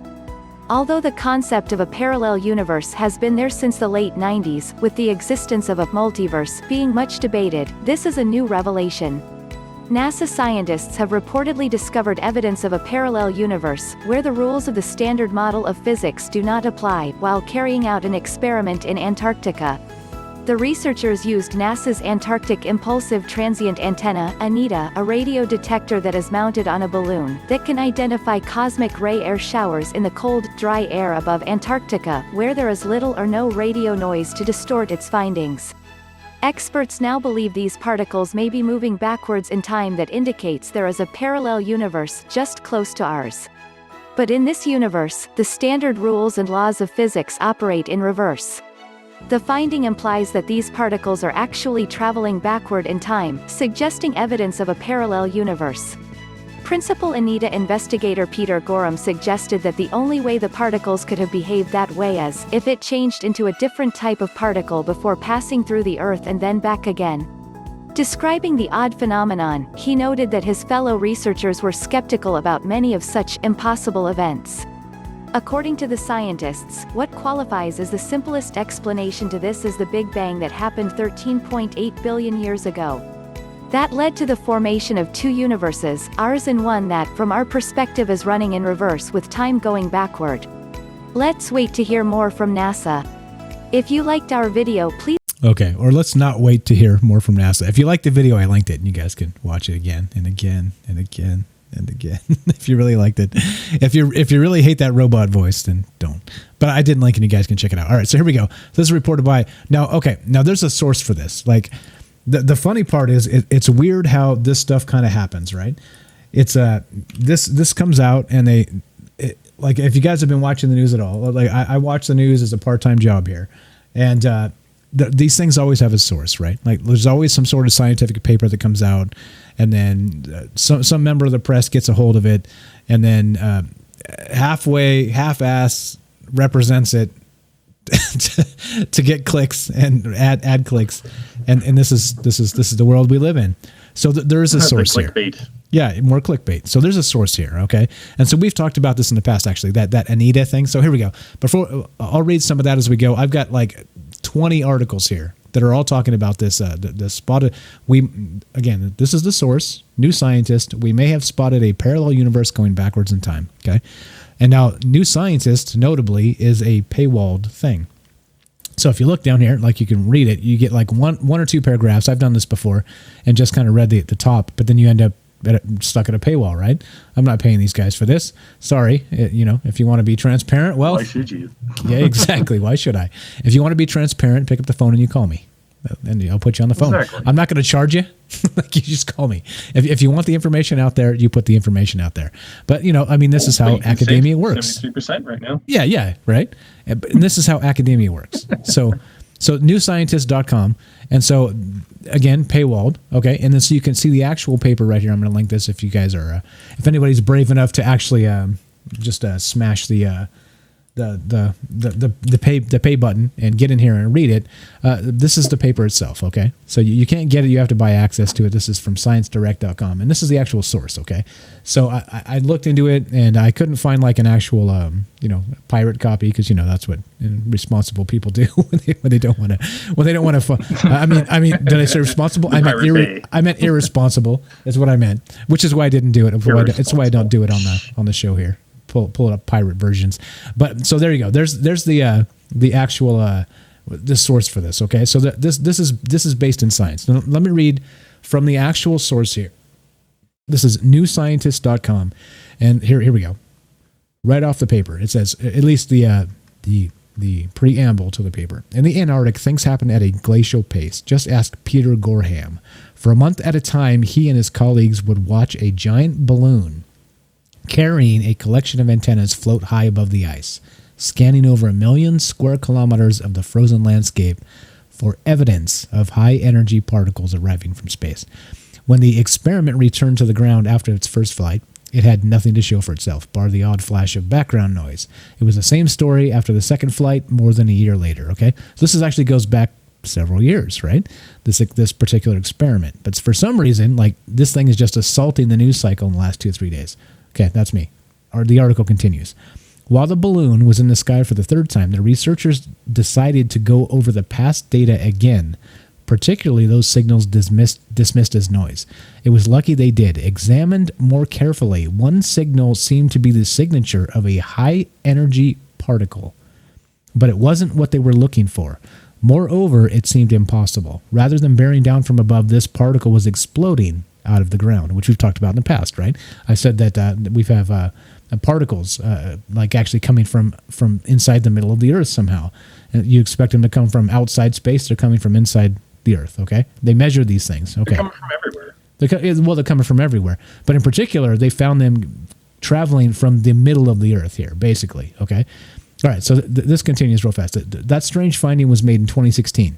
Since then, all sorts of suggestions rooted in known physics have been put forward to account for the perplexing signal, and all have been ruled out. What's left is shocking in its implications. Explaining the signal requires the existence of a topsy-turvy universe created in the same Big Bang as our own and existing in parallel with it. In this mirror world, positive is negative, left is right, and time runs backwards. It is perhaps the most mind-melting idea ever to... ... Subscribe now. Subscribe now. But okay, again, right? Like God bless them. They're out there doing work and all the rest of this. So you can't be too mad that they want you to buy their stuff.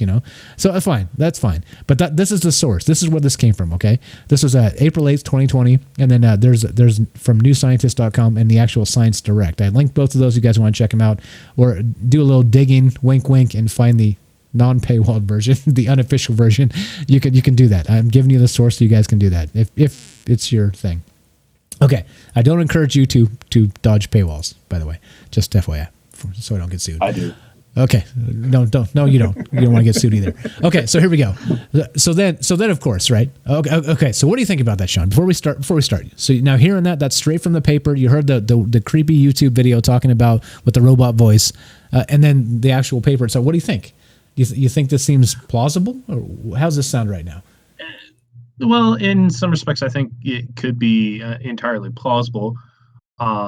As for saying, like, how do they know exactly that this particle is going backwards? Like, how exactly did they come up with left is right, positive is negative, so on and so forth? To me, it just seems like they're kind of, I guess, reaching in a way. No. Okay, so Mike's got a great point here on Facebook. He says the balloon literally didn't experience physics in reverse. It picked up on neutrinos or antineutrinos that shouldn't have been where they were, and that's true. That's true. Actually, hold on. I've got the actual thing pulled up here. Let me pull this up. This is from Wikipedia. They're actually called tau neutrinos.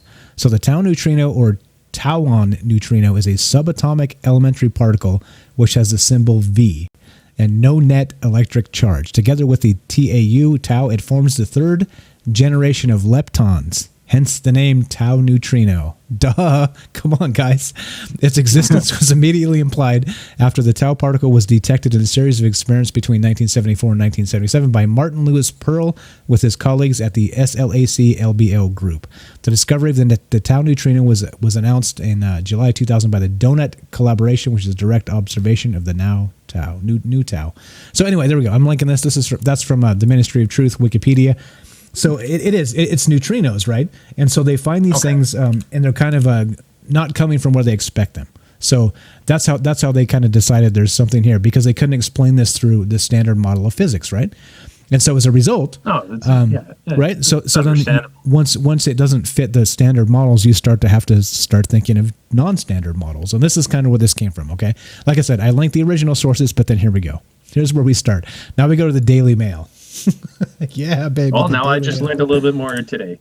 No, there we go. So okay, here's the thing. So all those chicks on the screen, I have to undo my ad block, guys. So to get to the Daily Mail, so you'll forgive me. Sexy designer lingerie sales. Okay, anyway, there we go. You see all the chicks. That's how they get their subscribers. Exactly. That's how they get the subs. Okay, so here we go. This is from the Daily Mail, right? And this is not too long ago. This is like 3 days back. Let me see. This is actually May 19th. Okay, what is that? How many days ago? That is 3. Tuesday. That's Tuesday, yeah. So there we go. 3 days ago. Okay, so 3 days ago. Perfect. Is there a mirror universe? This is from the Daily Mail. Researchers in Antarctica observe mysterious particles that some argue is evidence of a parallel world formed at the Big Bang where time runs backward, okay? And this is kind of where this started. The Daily Mail gets a hold of something, they can make it viral because they're one of the largest publications and internet dealios in the world, and that's what they do, right? They get clicks. They can get clicks. Okay, this continues. Scientists traveled to Antarctica looking for high-energy particles from space. Instead, they were surprised to find them coming from Earth. The team believed the unexpected behavior suggested a new kind of particle. Some explained the particle's strange behavior by suggesting it came from a mirrored universe created at the same time as the Big Bang, where time flows backwards. All right. So again, much of the information in here is not going to give us any new insight because this is just, right? fluff. This is It's exactly just a cut and repeat. Yeah. So they're rewriting what we read from the original New Scientist there, right? Which has a sensational headline. Okay, granted. However, this is the Daily Mail, so they're able to do the thing. The particles were believed to be tau neutrinos, like I just said there, a type of slow-moving particle that has the capacity to temporarily transform into a high-energy particle called a tau lepton before returning to its low-energy state. So there you go. If you guys aren't into what would you call this? This is physics. Obscure physics. Yeah, exactly. Or if you haven't been in any sort of like higher education for 20, 30, 50 years like me, then you like things change. And so you have to find out what a tau neutrino is yourself. So there we go. Exactly. But anyway, so you get the point, right? So the Daily Mail publishes this and then it just goes nuts. Like search it, Mirror Universe, Google it, DuckDuckGo it, whatever. Search this thing, Bing it, whatever you use, and look. And there's article, like an unbelievable cascade of articles that came from these three sources that I just started with. New Scientist, okay, and then the actual paper itself, which is it's all paywalled, but then we got the Daily Mail. So I would assume the Daily Mail probably has a subscription to that paywall. Subscription. Yeah, exactly, right? So they can get this stuff, they can get the hot takes immediately, hot off the press, and then throw it up there, and then they turn it viral. So, okay, anyway, any thoughts on this so far, Sean, before we keep on moving here? Well, I think with the Daily Mail, I seen that it actually had 411 shares on Facebook there. You'd figure that, Daily Mail, as big as it is, they'd have a little bit more shares and stuff like that, but who knows? But I can explain that, but go ahead. But anyways, as for saying now with someone like the Daily Mail picking it up and saying, hey, this is what scientists have found, even though the article itself is it is older, but I think it's just one of those things where in some respects it's like, hey, this is such a great discovery, but it didn't get really a lot of attention, so you know what, let's give it to someone who's maybe a little bit bigger and make it explode from there. Yeah, well, I think that's the thing. So we live in the world where it's all about clicks. It's all about ad clicks. It's all about interactions. And you had a good point, actually. You had a really good point there, saying that they only had this many shares for being one of the largest internet publications in the world.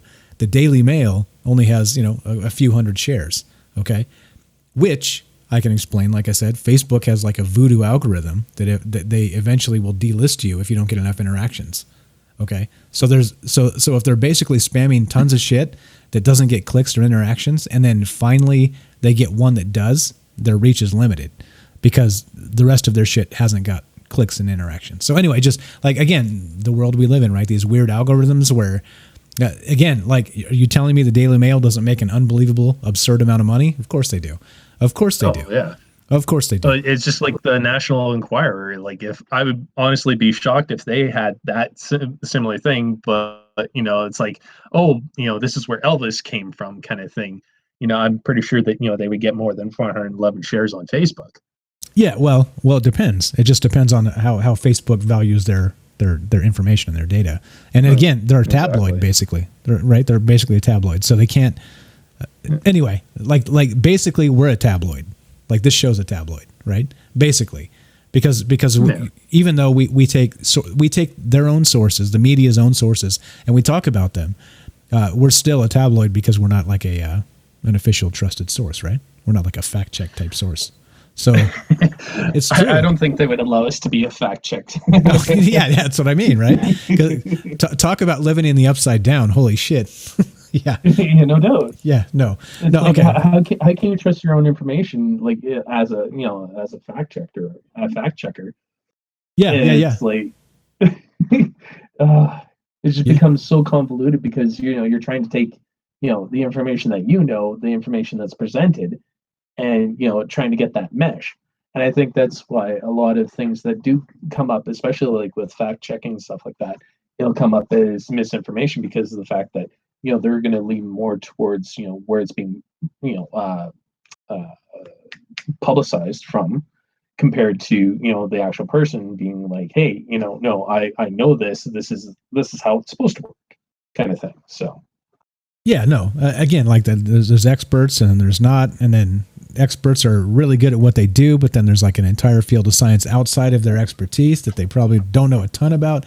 I mean, there's a lot to talk about there. So yeah, definitely. So I would say we're even on this show that because we talk about it twice a week for hours at a time, right? This is way more than many people even think about these things.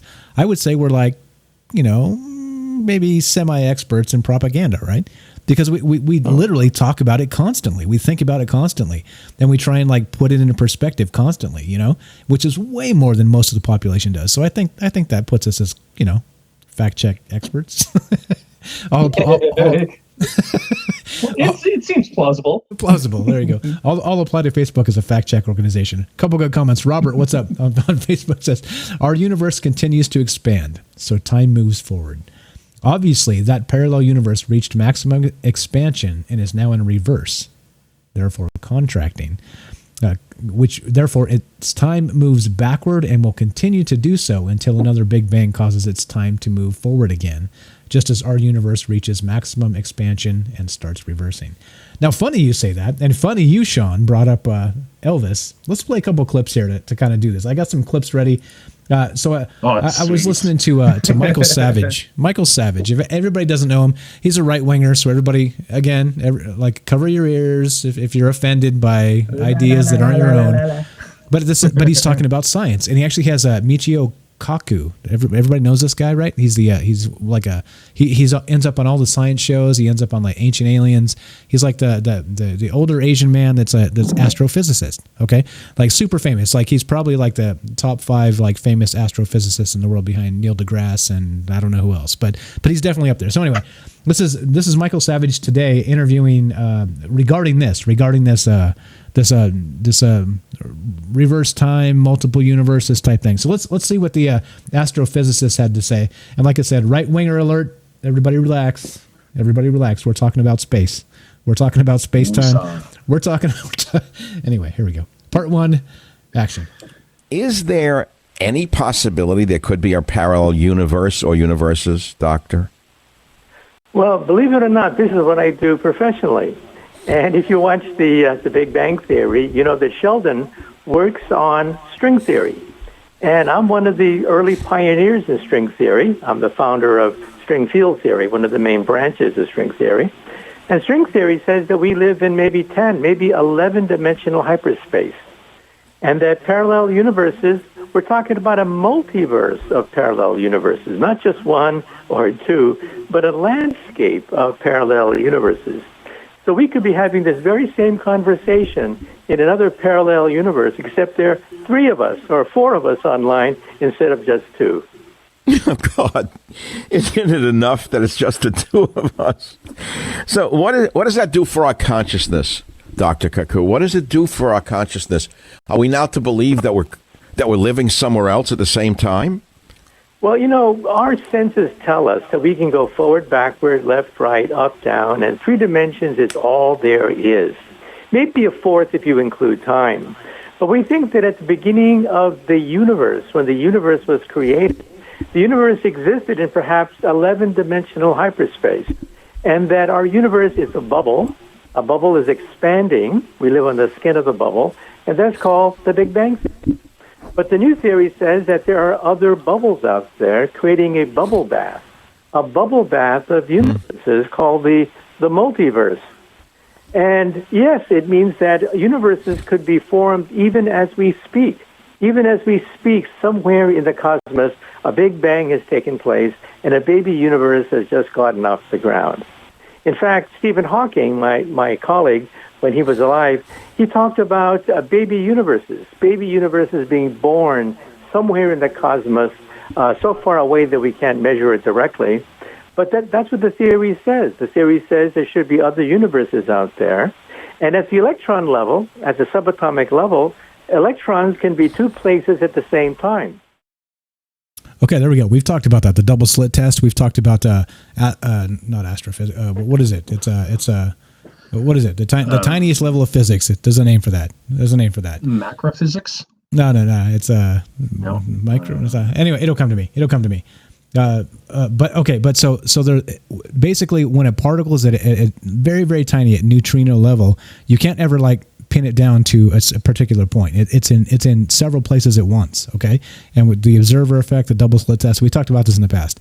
It'll come to me, but it is like this is an observed thing in science, and so like he was saying there, like you can't even say that when you get down to the micro level, even smaller than that particles themselves react like they do in the macro world, right? So anyway, there we go. So there's one of the astrophysicists, the preeminent, most famous in the world, one of them anyway, and he's talking about this. And there we go. Any take on that, Sean? We're gonna play a couple more clips and then we'll move on here. I just like how he used the bubble bath explanation with Stephen Hawking there. It's just like I was like, wow, really? So, but yeah, no. Well, with his take on the fact that there's different universes and stuff like that, it could very well be possible. It's just like when it comes down to with your personal choice, right? It's like you went left, but in one universe you actually went right, and another universe you went straight, and the other universe you went back.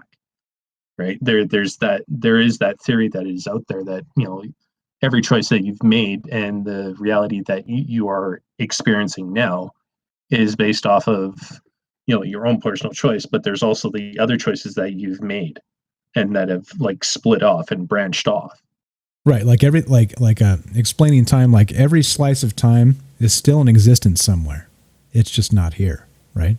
Like bend your mind on that. But then every single decision, like you were just saying there, Sean, is that every single time a decision is made in any capacity whatsoever, there's an entire other reality where that decision went one way or the other, right? And we're just being binary, A and B. But what if there's A, B, C, D, E, F for every decision? Whoa, bigger than I can dream. Bigger than I can dream. William, what's up? William on Facebook says quantum physics. That's what I was looking for. Thank you. I appreciate that. Sometimes, live show, you can't remember everything all the time. And let's see, what else? Yeah, totally. Here we go. What else do we got? Let's see. Kelly said this too. He says, how do we know it's not just the suction from an explosion before and during said explosion and not a parallel universe? That's a good point. I don't know. I'm not the physicist guy. I have no idea. I'm just going off the crappy media that they feed us constantly. So there we go. But it is, I think, and Sherry has a good point. It says bubbles bump together makes new universes, many layers. And so think about that. So he's basically saying that. So you have the bubble bath, right? Each bubble's a universe, and then exactly. So when they bump into each other, like Sherry says, they split. Right. And so they're constantly bumping each other, constantly splitting. But the bubble bath itself, where there's no bubbles, is called, I think he says 11th dimensional hyperspace or something like that. Anyway, here we go. Something like that. Yeah. He says it. I got it clipped here. So that's the only reason I know. I heard him say it. There's no way I'd ever know that otherwise. All right. So I'm going to play. Here's part 2 of this. And this is what we're talking about. So if you're just joining us tonight, guys, we're talking about, so scientists have found in the Antarctica that like neutrinos kind of flying outwards from the center of the Earth when they expect them to be coming from the other way, from space. Okay, and so they're wondering if this they've kind of stumbled onto an alternate dimension where these neutrinos are we can detect them. They're in a dimension nearby, but instead of coming down from, let's say, like a galactic body like a sun or a star or this or that or a black hole, wherever they come from in the universe, they're coming out from the center of the Earth like in reverse and going back toward that source, meaning that the postulation here is that everything's backwards in this parallel universe. Okay, so time runs backwards, physics run backwards, etc., so on. So here we go. Here's part 2 of Michio Kaku, and he's on Michael Savage today, and this is what they're talking about. Here we go. Part 2 action. In fact, this is the famous Schrodinger cat problem, that if you put a cat in a box and you're not allowed to open the box, the cat could be dead and alive simultaneously. And it's not until you open the box that you really know the cat is dead or alive, which means that, believe it or not, that people who have died in our universe could be alive in another parallel universe. Now, that doesn't mean we can talk to them. That doesn't mean you're going to talk to Elvis Presley. That doesn't mean you can move between universes. Of course, that's extremely hard. But it does mean that, yes, physics entertains the possibility that there could be a multiverse, a landscape. So wait, Dr. Kaku, so let's tie religion in for a minute. Everyone thinks about their own mortality, some on a more regular basis than others. I've been obsessed with this since I'm 5 years old. Some religions tell us there's an afterlife. Would your theory tend to support the concept that there could be a so-called afterlife? Well, it supports the idea that in our universe, the universe that you can see and touch, that when you die, unfortunately, your atoms will decay and you will then drift into dust. As the Bible says, from dust to dust, ashes to ashes. But as you move, your body splits into parallel universes. These are called quantum universes. And we measure this with electrons all the time. That's why we have lasers. That's why we have the internet. That's why we have this phone conversation. The entire electronic structure of the internet is based on parallel universes. So it means that your carbon copies of your body could be peeling off and creating other copies of you. And in those universes, perhaps you do survive. Perhaps you do live on much longer than you do in our universe. But as far as our universe is concerned, the universe that you see when you look in a mirror, when you die, perhaps your atoms will disintegrate and you will turn to dust. Sorry about that. Sorry about that. Like it's his fault. Sorry about that. I thought that was Sorry, can't make it through. I thought that was, for lack of a better term, I thought that was pretty cute. I was like, oh, sorry about that. You know, that's the way it goes. Sorry, when you die, you die. Okay, a couple great comments here. Kelly says, maybe that's a reason for life.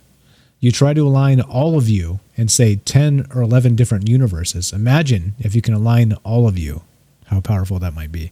Great comment there, Kelly. Thank you. Yeah, who knows? Exactly. Like, think about it. Like that, they say the human mind can traverse time and space through like remote viewing, these types of things. So maybe it is possible to get to contact your other selves in other universes, and maybe be able to align that power through the multiverse. Yeah, that's a good one. Kurt says that the cat is never yet to be alive and dead all at once in the time dimension. Get it effing grim.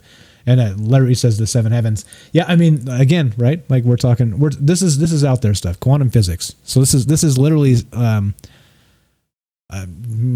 speculation. You know, like there is science in some of this, but I think the reverse thing here going on with the information from Antarctica and neutrinos. I think. It was a stretch, right? It was kind of like we'll get to that in a sec. I've got tons more articles we're gonna blow through here because we've got a Greek myth to get to. Speaking of time moving backwards and maybe looking back over your shoulder, so when Sean contacted me this morning, he's like, "Hey, what's up? Yeah, you feel like doing a Greek myth tonight?" I was like, "Maybe." What do you got in mind? What do you got in mind? He's like, how about this one? So we'll get to it in a sec. I'm not going to spoil it if you guys haven't heard this. We're going to do some Greek mythology in a sec, but it fits. It fits this, okay? It does actually fit pretty good. Yeah, it does. So, okay. So the thing is now, so if we're looking back in time, or let's say looking over your shoulder, what happens behind you? Does it even matter time-wise? Okay, that's the lead into the Greek myths. We're going to get to that in a sec. But for right now, like how do we? I don't know, like Kelly said, I think that's a good way to put it. Like, do you think we're able to actually maybe ascend to a higher consciousness level and then attach ourselves somehow, some way to other versions of ourselves in other places? Wouldn't that be like the Buddhist level of ascension? I'm pretty ignorant with most religions and stuff, but it kind of seems like it might be. Right? I guess, yeah, in a way, it would kind of seem like that. Actually, I made the comment of it being kind of like the one. With Jet Li, where basically it's like, you know, he took all the energies from all his doppelgangers and put it into him, and there was two possibilities of what the outcome would end up being. One, he ends up being a god, or the other option is you destroy everything all at once because of all that energy being contained into like one person or one spot. And like I said, it's just the reverse of, you know, without the killing and stuff like that, because that's how, you know, Jet Li's character ends up, you know, getting, you know, more and more power. And it was actually kind of funny because he was actually originally one of the Guardians to protect the multi dimensions. Okay, I've never actually seen that movie, so does he? So spoil it for me. Spoiler alert, guys! If you haven't seen this movie, so does he become good or does he become bad? Does he become God or like the anti-God? I can't reveal that, Mike, because of the fact that you haven't watched it. But no, come on! I'm asking you to. I warned everybody else. I want you to know. I want you to know. All right, I want to know. I want to know. Spoiler alert! He actually does not become a god, and he does not destroy everything. He actually gets banished to a prison parallel universe where there's no escape from. Oh, okay. so it goes bad. So it goes bad. This is not a good thing. It goes bad for the one doppelganger, I guess the Guardian, and there was actually another guy who is the guy that he was trying to kill. Throughout the whole entire thing, he goes to, I guess, his predestined wife, because I guess the person that he's been interested in was pretty much the same person throughout all the parallel universes. Okay, so there's kind of a destiny thing there. Gotcha. So the guy that ends up getting the girl, he's stronger, faster, smarter kind of thing, while the evil doppelganger is stuck on that prison universe. Okay, so it is sort of like levels of ascension, like Kelly says, like the rainbow ascension. Yeah, okay. Yeah. I get it. All right, I get it. So that sounds like a good movie. I need to check it out. I don't watch enough movies, clearly. Everybody who watches this show, listen to this show, knows this. Everybody's like, have you seen that movie? I'm like, nope, sorry. I haven't seen that one. It's actually a fairly old movie. Is it? Yeah. Yeah, no. Oh, yeah. It's I want to say mid 2000s. Okay. Didn't even watch movies back then. Other shit to do. I was napping or something. Although I do like Penny Bunny's comment on YouTube. Like, if you spend a lot of time thinking about it, you'll just drive yourself crazy. I think so. Yeah, like we got some other different tangents and stuff like that. Agreed. Right. So some other good comments here. So William says on Facebook, if our actions create a parallel universe where other possible actions take place, then each individual on this earth is creating parallel universes, and it could be endless possibilities. And I think that's the thing, right? So we're thinking in terms of, think of Michio Kaku, he said the bubble bath, right? So we're thinking in terms of, like a finite thing, the size of a bubble bath. But what if the only thing that's actually infinite is the bubble bath itself, and it's not the bubbles inside? Okay. And so Kurt adds, once again, if our universe is infinite, where is the time or space for another universe? And I think that's the thing. That's what I was getting at here, is that it is yet to be seen or proven that our universe is infinite, because there's been speculation that it may be in the circular motion, like a globe, like a bubble, like explains in the bubble bath. So if you travel far enough in one direction, you end up on the other side, like you would on the other side of the world, right? So there's still speculation there. Like there's no actual scientific, definite 150% proof that the universe is infinite. It's a postulation, is what it is. So yeah, there we go. Whew. Mouthful. But yeah, that's how I understand it. What's up, Elizabeth? Thanks for showing up. I've been listening to Clyde. Clyde's good, isn't he? Clyde Lewis is really good, guys. Clyde Lewis is really good. And we got Dark Devious on YouTube. Hey, how's it going? What's up? Thanks for showing up, Dark. Thanks for being here. Okay. All right. Let's see. Who else do we got? All right. Okay. So there we go. So you get it, right? Okay. So now the point is, we're going to get to the Greek myth in a sec, but I want to point out exactly what's going on here with this craziness. Okay. With this Antarctica business. Okay. So we go from the Daily Mail, then we go to MNN.com. And it's the same thing, right? Like this is what happens. Like the Daily Mail posts something, it gets traction, and then everybody else picks it up, right? It's kind of like when you put a podcast up on iTunes, like every other, like through their API, everybody else picks it up, and it's on Podcast Addicts, and it's on Google Play Music, right? You see what I'm saying? It's like kind of aggregators, right? Like it goes out one time, hits like these big guys' feeds like the Daily Mail, and then everybody else picks it up and writes these articles, right? Okay, now this one's good because it's kind of neutral. And they're talking about, not, hey, this is what happened. They're kind of talking about in between. So here we go. MNN.com, that's a mouthful. Did scientists just find evidence of a parallel universe? We're not sure, but it's a fascinating theory to dig into. When they go and they talk about it, they talk about the possibilities, right? They talk about ANITA, ANITA, short for Antarctic Impulse Transient Antenna. It's a NASA sensor carried high into the air, cold air by a weather balloon to detect cosmic rays emanating from space or bouncing back off below the ice. Right, so it's good. It's a short article, but it's got some good information here. The phenomenon Gorham adds, which is the main scientist, could be an indication of some new type of physics, what we call beyond the standard model of physics. Okay, so that's really right there what we're talking about. That one comment that kind of spun this into everything else that we're reading. So I'm going to read the whole thing. He says, so Peter Gorham says, the physicist who led the research tells the University of Hawaii News, what we saw is something that looked just like a cosmic ray as seen in reflection off of ice sheet, but wasn't reflected. It was as if the cosmic ray had come out of the ice itself. A very strange thing. So we published a paper on that. We suggested that it was pretty strong tension with the standard model of physics. And he says, it could be an indication of some new type of physics, what we call beyond the standard model of physics, okay? And that's again, they go into the particles called tau neutrinos, which we talked about previously here. But that's literally where all this came from. And he says, he even continues, not everyone was comfortable with the hypothesis, he tells New Scientist, okay? So again, these guys have somehow got on the paywall as well. They actually got to read the New Scientist thing. But yeah, right? So you see, now this is kind of somebody that wrote this article. This guy's name is, I'm gonna mention his name because he wrote a good article. Christian Cotroneo, right? And again, from MNN.com. And I'm going to link it again, just because it's a good article here. And you guys should read this. Like good journalism that isn't like selling out for one thing or the other is just, you got to be able to. Yeah, right. Exactly.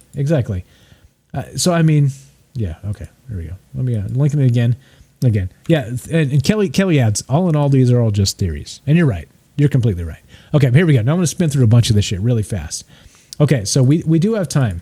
I'm not doing this fast because we're out of time. I'm doing this fast because I have like 20 freaking articles that say the same damn thing.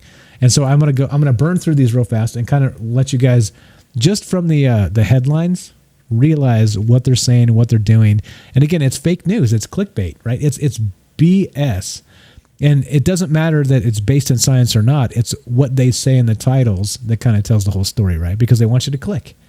And in many cases, I read through many of these articles, most of them. I didn't read all of them because I was just like rolling my eyes after like the 15th one. Like, okay, like these guys are saying the same shit over and over again. All right. Anyway, any hot takes there, buddy? Before we move on?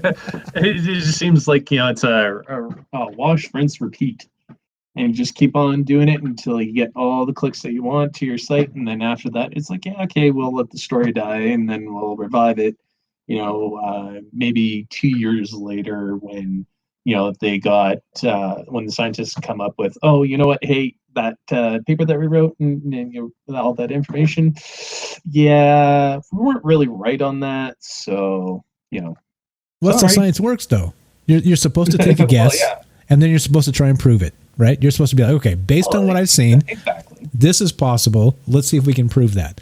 So what they're taking, and again, like every single thing, you guys, we've seen it with COVID, we've seen it with cancer treatments, we've seen it with everything. Like the media just takes shit and just runs like crazy with the football when like it's not even like a peer-reviewed thing yet. Like you're just like, oh yeah, I know. It's just one of those things where, like I said, they'll just leave it alone for 2 years, and then if someone said, hey, we were actually able to get a little bit more proof on this, or what, hey, it was just bunk because our equipment malfunctioned or something like that.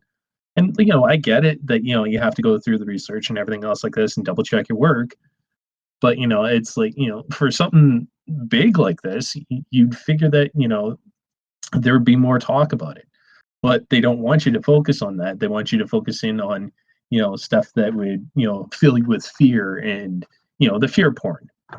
It's not fair to the people. You can't always put people in a constant state of fear, because let's say they do get things right and they actually are able to, visibly see it or make it so that way it can be visibly seen.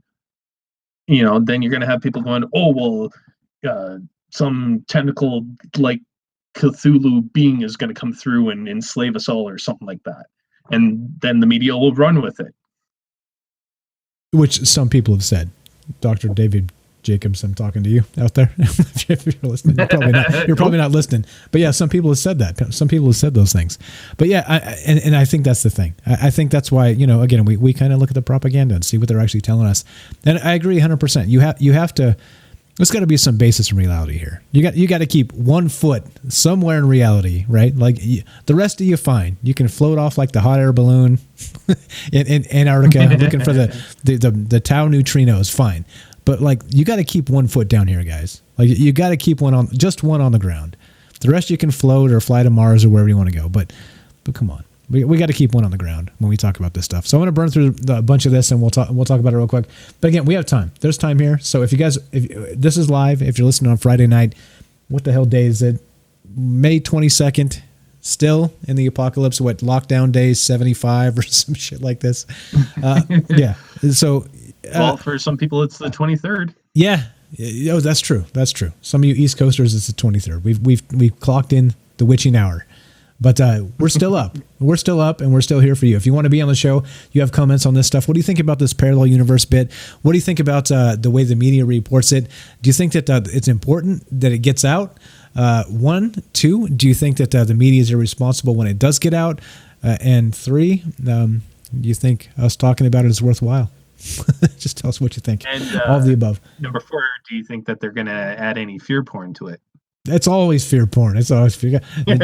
All of the you mean D. All of the above. All of the above. Yeah. Okay. All of the above. All right. So if you want to be on the show, 702-957-1037. You can click the Discord link. You can find both of those on troubledminds.org, the phone number and the Discord, and you can be on the show that way. Just let us know, and we'll do it. We'll get you on the show and we'll talk about this stuff. But yeah, okay. So we're gonna get to some Greek myths to finish this out. But let me burn through these articles real fast. But the thing is, that this is, again, back to all of this. The reason why we do this, the reason why we always talk about this, and the reason why tonight's show is not about aliens is because we've done too many aliens too fast. We need to slow down. Too much aliens. That almost makes us sound really bad. No. It doesn't. It's not really bad. It's just that, like, you don't want to be the alien guy. There's a lot of really interesting things to talk about, So it's like, we've always kind of, like I said, even way back in our very first shows, we talked about kind of having like a wide berth. And again, listen to Clyde Lewis, right? Like the inspiration for this entire thing, because you can talk about many different things that are fascinating, that are consciousness level, that are multidimensional, that are aliens, that are not aliens, that are propaganda, that are CIA, that is disinformation. You know what I mean? And it seems like all of this stuff seems to kind of be attached at the hip too, kind of like I said earlier. So here we go, a couple good comments, and then we'll move on. Kelly says, see it, smell it, touch it, taste it, but is it real? We can only see 3% and hear like 5% of what's really out there. And yeah, I agree. Elizabeth says no fear porn here. Yeah, no. Not hopefully not. We're not trying to do fear porn here. Sherry says astral travel can do all no limits. Do all no limits. Okay. I'd love to hear that. Paul says I resemble that remark, and I think that means the negative remark I made, I'm pretty sure. I forgot what I said. See, the thing is, my brain works really, really fast, and then I forget what I just said. So there we go. I have like a really. I have that problem too. It's called foot and mouth. Yeah, I have like a hot set of RAM, but my hard drive is failing or something. Something's going on. All right. So here we go. So let's burn through the rest of this stuff. So okay. So I'm gonna be fast. So you guys got to keep up. You guys got to keep up here. All right. So here we go. So MNN.com, Christian Cotroneo. Right? Good article. Here we go. We got Mysterious Universe. All right. This is another podcast. They're actually like one of the OG podcast. Like, they're very good if you haven't heard them. They're a couple blokes from Australia, and they're really, really good, right? This is from by Brett Tingley. This is from 2018, right? This tells you, right? Mysterious radio signal heard from deep within the earth. Okay. So again, I'm just blow through these headlines and link these things so you can check it out. Do check out Mysterious Universe. I can't recommend them enough. If you like us, they're better. They're like 2.5 or maybe 5 or 10 times better than us, but because they've been doing it for like 15 years or something. So, credit where credit is due. They're very good. They're very good. And they talk about all this kind of thing. So if you've never heard of Mysterious Universe, I highly recommend it. Check it out on all the places you can check it out. I'm not going to, this isn't going to turn into a commercial for them, but they reported this in 2018. It's kind of the point, right? So all the media kind of pours out, and then, like the pioneers have been talking about this shit forever. All right, here we go. Always listen to the pioneers. Yeah, right. Like at least the people that aren't beholden to the corporate dollar, or the Chinese dollar or whatever it is. There we go. Okay, there we go. Okay, so here we go. So this is CBR.com. I thought this one was fantastic. We have to look at this real fast. Again, we're going to blow through this because we're going to get to Greek myth and finish this up. This is CBR.com. NASA may have just confirmed a parallel mirror universe, and it says yes, really. And this is May 21st. This is yesterday, right? Yesterday. Yeah. So, and it has Spock and Kirk, from the old original Star Trek. Like, how good is that, right? I was like, oh, hell yeah, finally somebody uses a good thumbnail here. We don't have to have people with Confederate flags and "Don't tread on me" as a thumbnail. We're crying out loud. But Spock is really rocking that whole goatee thing. Yeah, you like the goatee? It's pretty good. Pretty good stuff. Yeah. Freaking awesome. Pretty good stuff. Okay, but you get the point, right? So we're going to keep on motoring through these. Here's another one. Above top secret. Now, I pulled this one up because this is interesting, and I want to read just a part of this. And so just like you guys have really good comments, there's a really fantastic one in here. And they're talking about neutrinos. Are they the spirit particle? The spirit particle, right? So Dr. Peter Gorham, which is the guy we talked about, a physicist at the University of Hawaii who was then leading the neutrino detection project in Antarctica. Dr. Gorham said he and his team are trying to be the first scientific group to detect the highest energy neutrinos in the universe. This led to a brief exchange between Herzog and Dr. Gorham. Herzog says, yeah, but what exactly is a neutrino? And this is what Gorham said. And highlighted in red in this, I linked it. You guys can read the whole thing in its entirety. Here's what he said regarding what exactly is a neutrino. He said, the neutrino is the most ridiculous particle you could imagine. 1 billion neutrinos went through my nose as we were talking. He continues, so the universe can't exist the way it is without the neutrinos, but they seem to be in their own separate universe, and we're trying to actually make contact with that otherworldly universe of neutrinos. He continues, almost like some kind of spirit or God that I can't touch, but I can measure it. I can make a measurement. It's like measuring the spirit world or something like that. You can go out and touch these things. How about that? The spirit particle? Or they'll go out and touch you. How about that? It's touching us entirely. So, okay, think about it this way. If you want to go a little science fiction, right? He's saying the spirit particle. What if it's like the Force, right? Well, they say the midichlorians. Yeah, binds all things together, right? Binds the universe together. Like the maybe this is what we're talking about. Maybe this actually exists, right? Maybe this is part of telepathy or astrally traveling, telekinesis. Or all of that. Exactly. Maybe this is the unquantifiable thing that we really haven't made maybe this is ghosts. Maybe this is maybe this is all of that. Maybe this is all of that. Maybe this is Bigfoot. Like let's make a stretch here and say Bigfoot's like a fourth dimensional dude. Like who knows, right? This is what we're saying. Like. We just don't know, do we? And it's fascinating. But anyway, and that's the thing is the possibilities are endless. Yeah, no, exactly, and that's why we talk about them. So again, they got links on this thing. Links as always. Let's keep on trucking. ScienceAlert.com, right? ScienceAlert.com. Kelly says the Force does exist. There we go. I think that may be the basis for it. While we're talking about it. Okay, so here we go. So Science Alert, science proposed a mirror universe where time moves backwards, right? This is January 25th, 2016. All right?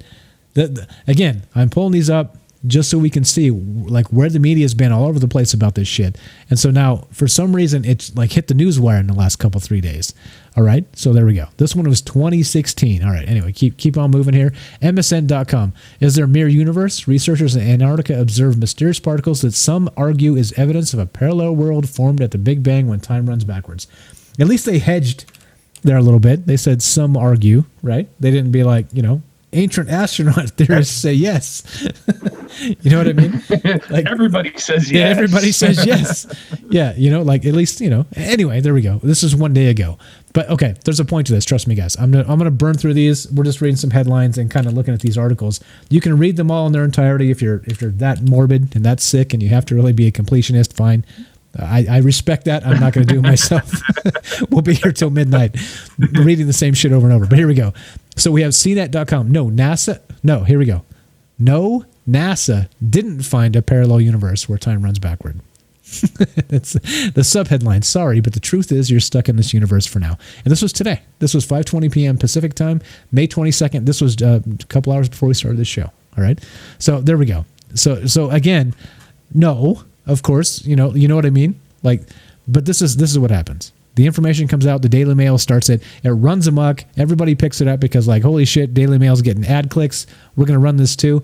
And then but then the way the news cycle works, right? CNET, I didn't go check, but I'm pretty sure they probably reported this when it hit, and then now they're actually shitting on it 3 days later to get the clicks on the front end and the back end. On the yes and the no, right? Well, you know, you got to do what you got to do, right? Yeah, you got to do what you got to do. That's how you make the money. Anyway, let's go. Let's keep on going. Yeah, it could be.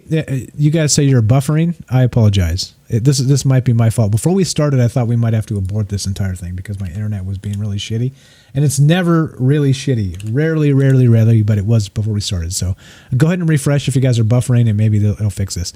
You're not going to miss much. I'm just burning through some headlines, and then we're going to get to the Greek myth after this.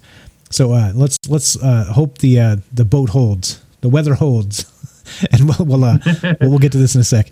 Okay, so this is Forbes.com. Our sales will stay strong. Yeah, exactly.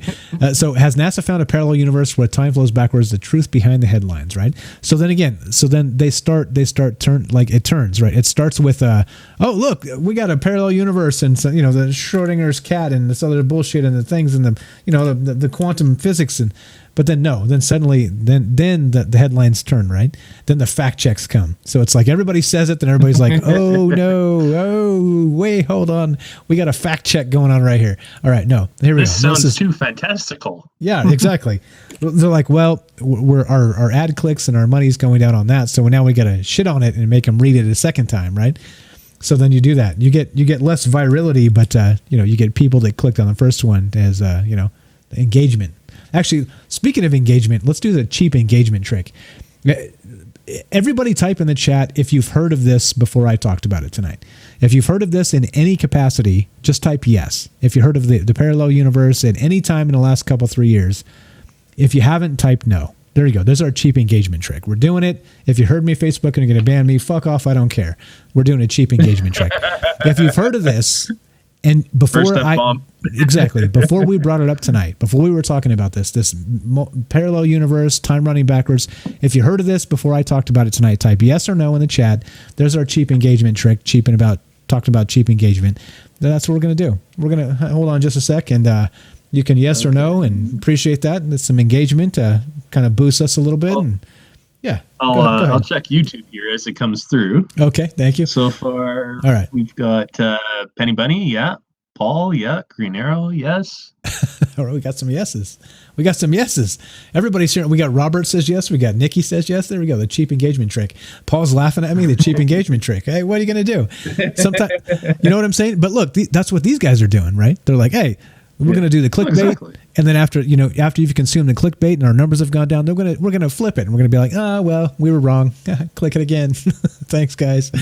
Suckers. Yeah, no. Okay, here we go. Okay, so it seems like everybody here's heard of it. I didn't see one no yet. No, still looking for a no. I haven't seen one either. Still looking for a no. Everybody's heard of this. Okay, good. We're in the right place then. That means okay. So let's go with marketing. We've hit our niche audience. We've got the right targets here. Excellent. Everybody's heard of this. Excellent. All right, here we go. Here's more. MSN.com. Here's the real truth behind that viral story. Now, again, like this is what I'm saying. Paul's heard of this. Yes. Okay. So here's the thing. This is what I'm saying. Like, notice how as I kind of burned through these headlines, right? They were like, oh, there's a time's going backwards in this mysterious universe next to us, blah, blah, blah, blah, blah.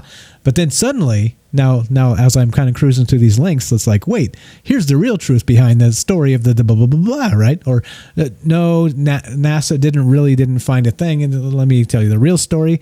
And the real story is just like we started it. The first 3 links we did were the real story. It was a paper. It was behind a paywall, and there were some quotes from some really smart scientists, right, that spent a lot of time doing this. And there was an anomalous thing they couldn't explain, right? That's the truth. All right. But you see how all of this like cascade of like bullshit headlines from one end to the other is really what we're talking about here. Like Kelly said earlier, it's all just theories, right? Yeah. But again, they're kind of pushing this stuff like it's not. It's just not.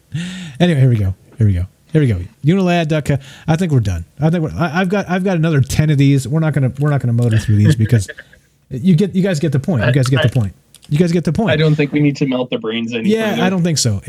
But again, I'm going to count them. 1, 2, 3, 4, 5, 6, 7, 8. Yeah, 9. I have 9 more articles where they're talking about this and it flip flops. It goes from yeah, it's here. No, it's not here. The truth behind it. No, they didn't find it. Yes, they did find it.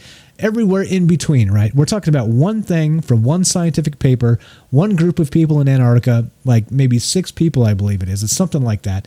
And now this is the way the media works. I know you feel my frustration with this, and that's why we're talking about it. That's why we're talking about it. Yeah. Okay. So okay. It definitely gets you kind of infuriated, especially when you're trying to sort everything out, and then it's like with the start of the article, and like let's say MSN, as you just had up there, it's like, oh yeah, we found the scientists found this, and then all of a sudden it's like a couple months later, it's like, oh no, wait, they didn't.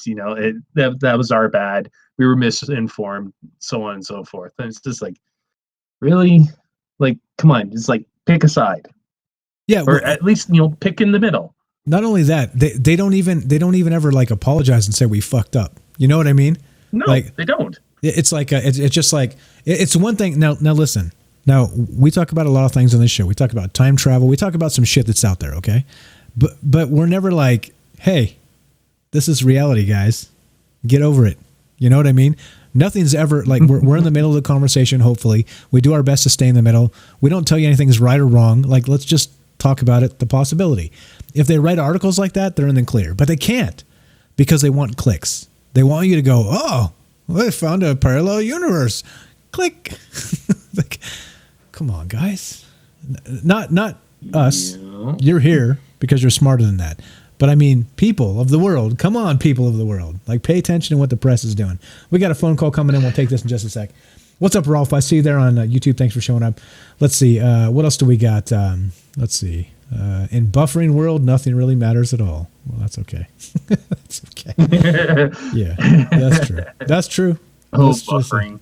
Yeah, buffering. Yeah, sorry. Again, that's my shitty internet. What can you do? Yeah, we didn't have one single no for the cheap engagement trick. Everybody said yes. No, everybody's heard of this. I did not see one. Yeah, everybody. Actually, I like Paul's little comment here on YouTube. Every human is infused with a double helix DNA molecule containing the chemical alphabet A, C, T, and G in different combinations. These sentient building blocks provide the fuel to create climate change. And yeah, it's exactly that. We have been given the blueprints to create, to change things, like through procreation, right? We have kids that are running around, and their kids are going to have kids, and their kids are possibly going to have more kids. But everything changes as the different DNAs mix, and that can also be related also with the parallel universes, right? Now that we have ours, and then now we have this possible reverse one, so it may interact and create something completely new and unbeknownst to us, and we're going into it blind as babes. Yeah, and so not only that, so based on the DNA, and we create, right? It's like this chain of creation. I think the thing that's really bizarre too is that there's like that whole nature nurture bit, right? Like a dog knows how to be a dog, even if he's not raised around other dogs. If you take him when he's like eyes closed, and you bring him into your home and you nurse him with a bottle until he's like a puppy and can be a dog, he still knows how to be a dog, even though he doesn't have other dogs teaching him. It's like built into his DNA somehow. It's like we have that thing that makes us what we are before we even are what we are. And not only that, so you got to wonder, right? So is that really just in like a genetic code, or is there something greater with that? Is there some sort of like a universal subconscious or universal consciousness that allows this to happen. As these neutrinos, the tau neutrinos, who knows, right? The force, like somebody said earlier, like Kelly said, the force is real. I mean, who knows, right? Like there's an unbelievable amount of things here that or let's say, for instance, this is kind of why I brought it up, is that some people believe that the second you're born biologically, you stop evolving, right? But is that the case when we have a mind that is capable of imagining a multiverse? You know what I mean? So do we just biologically stop evolving, or can, through learning and teaching and becoming something different and new, is that evolving? Is that spiritually evolving? I think that's, for evolution, I think there's like, the physical aspect of it, because, we when we're born and stuff like that, it doesn't mean that, we stop evolving, because, well, we'd all still be babies, right? However, I think spiritually we may be a little bit stunted because of the fact that, let's say, for example, with past lives and stuff like that, it's like if you learned stuff in your past life and you weren't really able to, pass it on to this life, then, I can see it from that aspect for what you're saying, Mike, is, maybe spiritually we're stunted, but as in saying for physically, we always evolve, we always adapt. It's like, you take a person from like Vegas, for example, and you throw them into a place like, let's say, Brazil. Yes, it is hot, but then, you're forced to evolve to the humidity, the different type of heat, the food, the culture, learning all different aspects. Yeah. So adaptation and yeah, all of that. I agree. Like I think there's more to it than that. That was just kind of an example I throw out to kind of say, do you really think that's the case? There's some people that believe that the second we're born biologically, we can no longer evolve, but we can clearly adapt, and we can clearly have some sort of ascension mentally, right? We can educate ourselves. We can become a better person than we were by recognizing who we are and where we want to be. There's a lot to it. Let's go to this phone call, and then we'll continue this conversation. Good comments there, Sean. Thanks. What's up? This is Paul from New Hampshire. You're on Troubled Minds with Mike and Sean. How you doing, my man? What's on your mind tonight? Good. How you guys doing tonight? Hey, good topic. Love what you're doing. Just wanted to say, kind of ring in. You've kind of just I think summed it up. I've been thinking about this all day. I've been sitting at home watching the news, and when I say watching the news and looking at these articles, it's funny you brought up the parallel universe. I saw the article when it came out not too long ago, right away. But you're right on path, I think, with the fact that, when do we learn from this? In effect, I think you've said it all. The carrot's been dangled in front of our face. It's here. And, do we have the answers for all this weird stuff? No, maybe not. But I think in the grand scheme of things, the answer's pretty simple. If you want things to change, you have to do something about it. And going back to where you guys started earlier, with Joe from Florida and Paul, the guy that brought up these things, about, the government's money. Okay, we all know this is all being run by money. So how do we do that? I think you need to stand up as a people. There's enough people now that are smart enough. I don't know about you guys, but where I'm at, people are ready to get out of the house. And if you watched any of the briefing today, they were saying it's okay because it's time to take a stand. And, I'm not going to get political, but again, how do you with this? The media is just playing with us. And you nailed it. I'm sure there's people out there that get this. And I think, like you said, it just takes more study, watching it, get both sides of the story. And, just wanted to chime in with that because... Appreciate that, man. Appreciate that on my mind. Yeah, thanks, Paul. Yeah, I think the thing is too, again, like I said, if the media hits something and we're talking about it at the same time, you can pretty much be guaranteed we're not parroting their bullshit. So just, like if you see something, like if you see something, you're like, I've been reading about this all week and we're talking about it. Well, there's a reason we're talking about it. So yeah, definitely. Yeah, let me ask you while I got you on the phone. You have to think about it. Yeah, exactly. And the funny thing is, we're not talking about things that don't matter either. There's a reason they're doing this. They're taking your attention away from the things that do matter. And I think everybody's starting to see that now. I read an article earlier today about kids are all of a sudden wanting to go outside. Well, I mean, who'd have thought? Really? Take that away. It's the simple things in life. Exactly. All of a sudden they can't go outside, and now they want to go outside. And now everybody's like, no, Netflix is tanking, and they're on TV going, it's okay to go play golf. It's okay to go play tennis as long as you mark your balls. Well, that's a good thing, I think. I think, I hate to get political, but it is what it is. It's coming. Anybody that's not paying attention and doing their research and looking at both sides and getting a full circle on this thing isn't informed and is falling into the trap of listening to the media. And, I know you don't like saying the T word, but the guy, I think he's a genius right now. But on the flip side of that, four-dimensional chess. Why the fuck would you? The flip side of that, though, what are they thinking bringing this guy in here to fight this guy? Are you kidding me? And with what's happened in the last couple of days, was it a setup? Okay, it's all about money, guys, and if that's what it's going to be about, then vote for Trump. But if you want it to change, you can't vote for Biden because that's going to fuck us all. That's just going to fuck us right up. There's no vote that will change anything, guys. There's no vote that will change anything. Yeah, that's my opinion. Right. So we need to, somebody, I saw a comment earlier, great comment, back 200 years ago, they dragged the politicians outside and beat them up, and, then they're being a politician. And can we do that now? But, vote. That's all I can say, vote. It's got to start somewhere. And, it starts in the governor level. You got an idiot governor in your state, go vote for somebody that at least has a clue and do some research about these people. All the information's been there about all these people. All you need is a couple bucks and a hot wife, and you're the president of the United States. Well, you know what? Again, he's doing a great job. Whatever. There you go. Hey, this is how you run a business, you fucking idiots. And that was his whole take on the thing.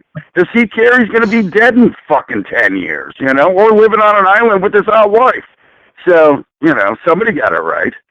Yeah. Okay. Before there you go. There's the rant, guys. There's the rant. Wait. Before you take off, I got a question for you, real quick. So how do you feel about that? Do you think so? Some, like I said, some people think that when you're born biologically, you stop evolving. Do you think that there's evolution that happens after the fact by us in a simple way becoming better people? I don't think it's. Go ahead. Yes, I don't think it's so. Yeah, I get exactly what you're saying, Mike, and I don't think it's a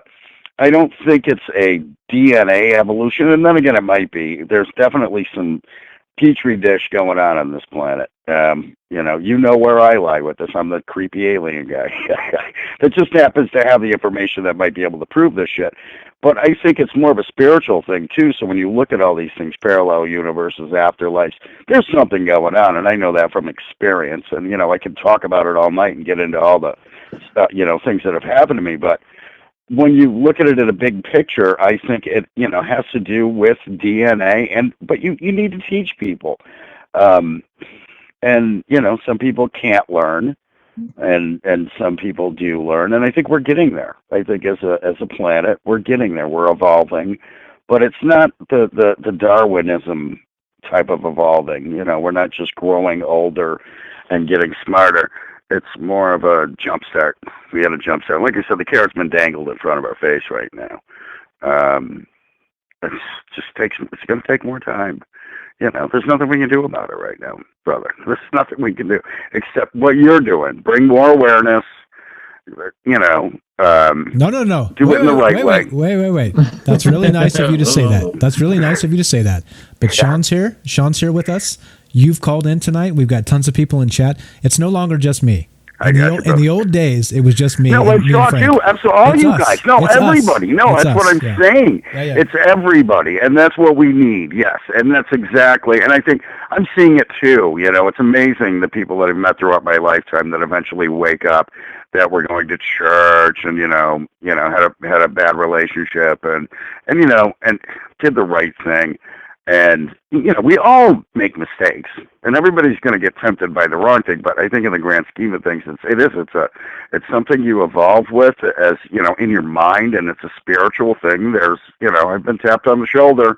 I'm sure plenty of you out there have. That's why you know, wake up, something clicks that switch. And is that Darwinianism level? Are we just getting, no, I think it's, a grander scheme. And I just don't think it's a race, though. That's the problem right now. We're getting close, though, it seems. We're getting close. I think what you saw in the last few weeks, like you said, the timing is weird.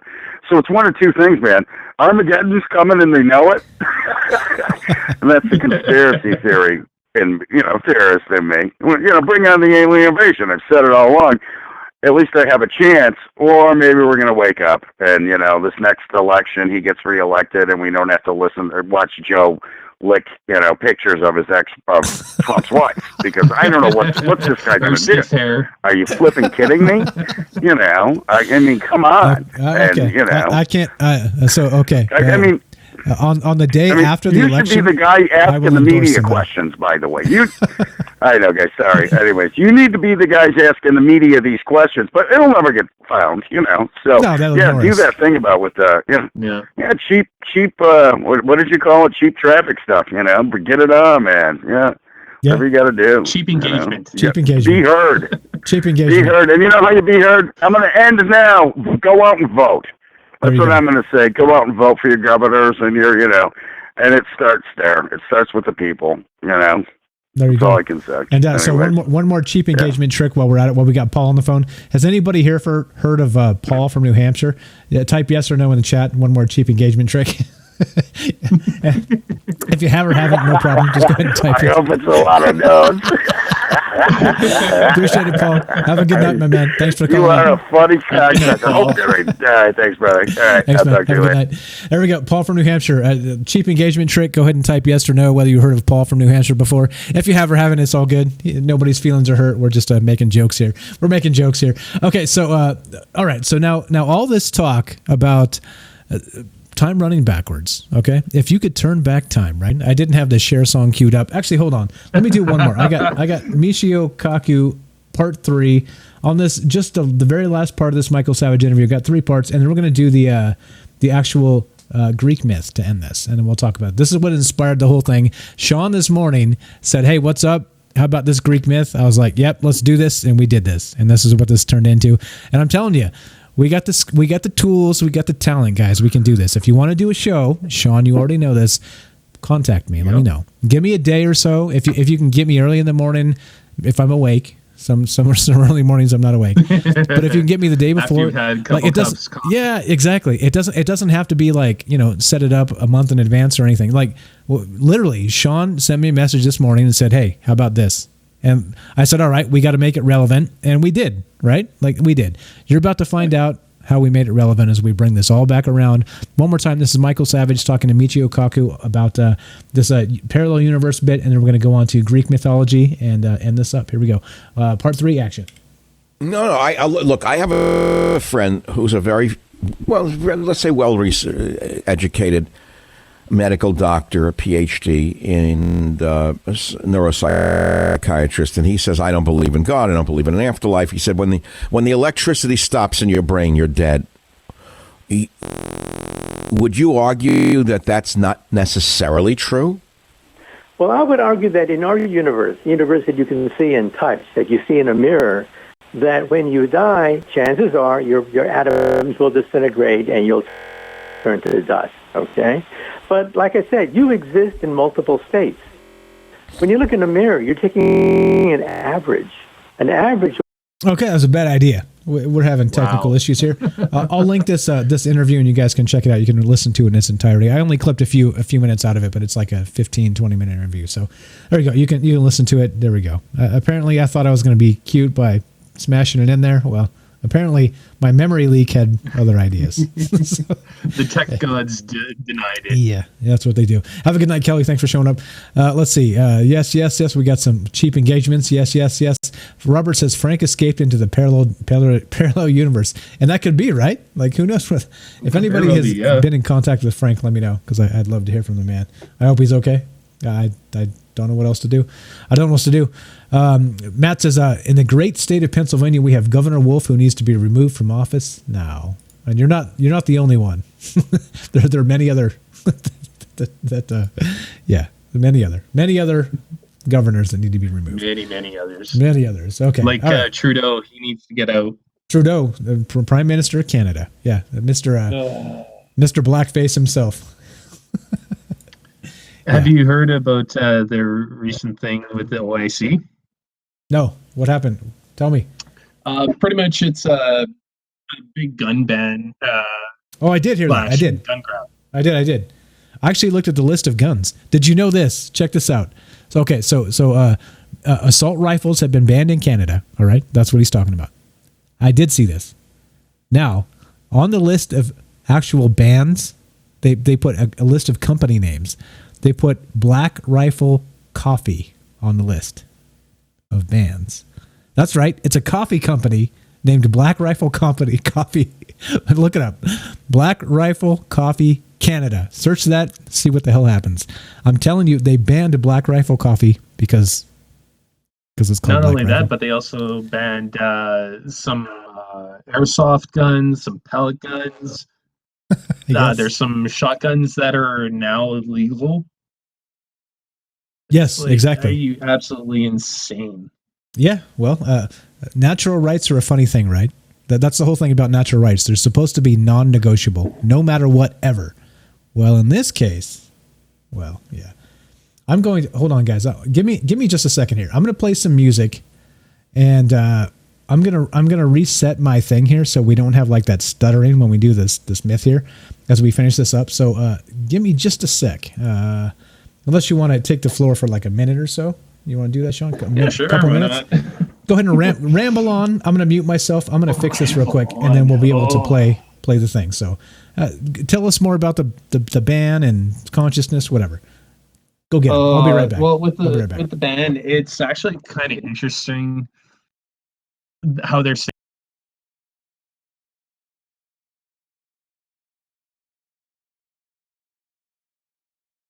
So, public safety and how you're supposed to rely on the police and stuff like.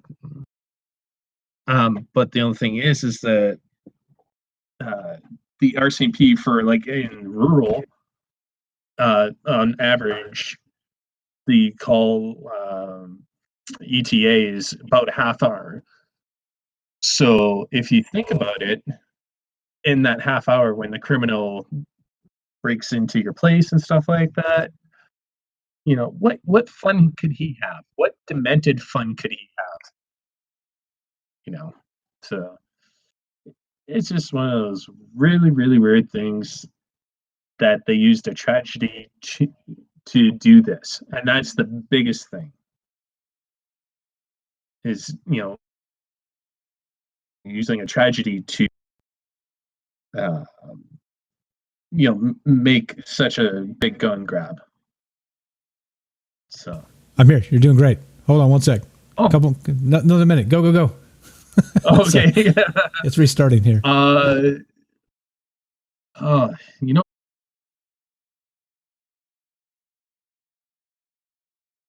Okay. Oh, there we go. Now it's choppy. It's okay. We got things here. This is going to sound really shitty for just a sec, and then I'll fix it. Hold on one sec. Yeah, I never seen this site on YouTube that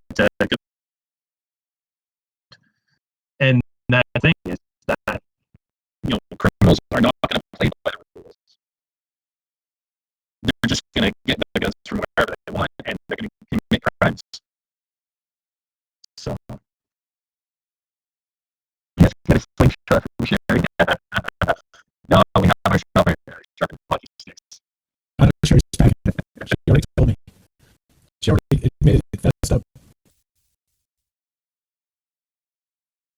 that crazy sound? I know you probably hear that, Sean. I don't know if anybody's hearing me sound like a robot or something, but a couple more seconds here. Yeah, it's pretty choppy. Yeah. Almost there. Almost there. A little bit better.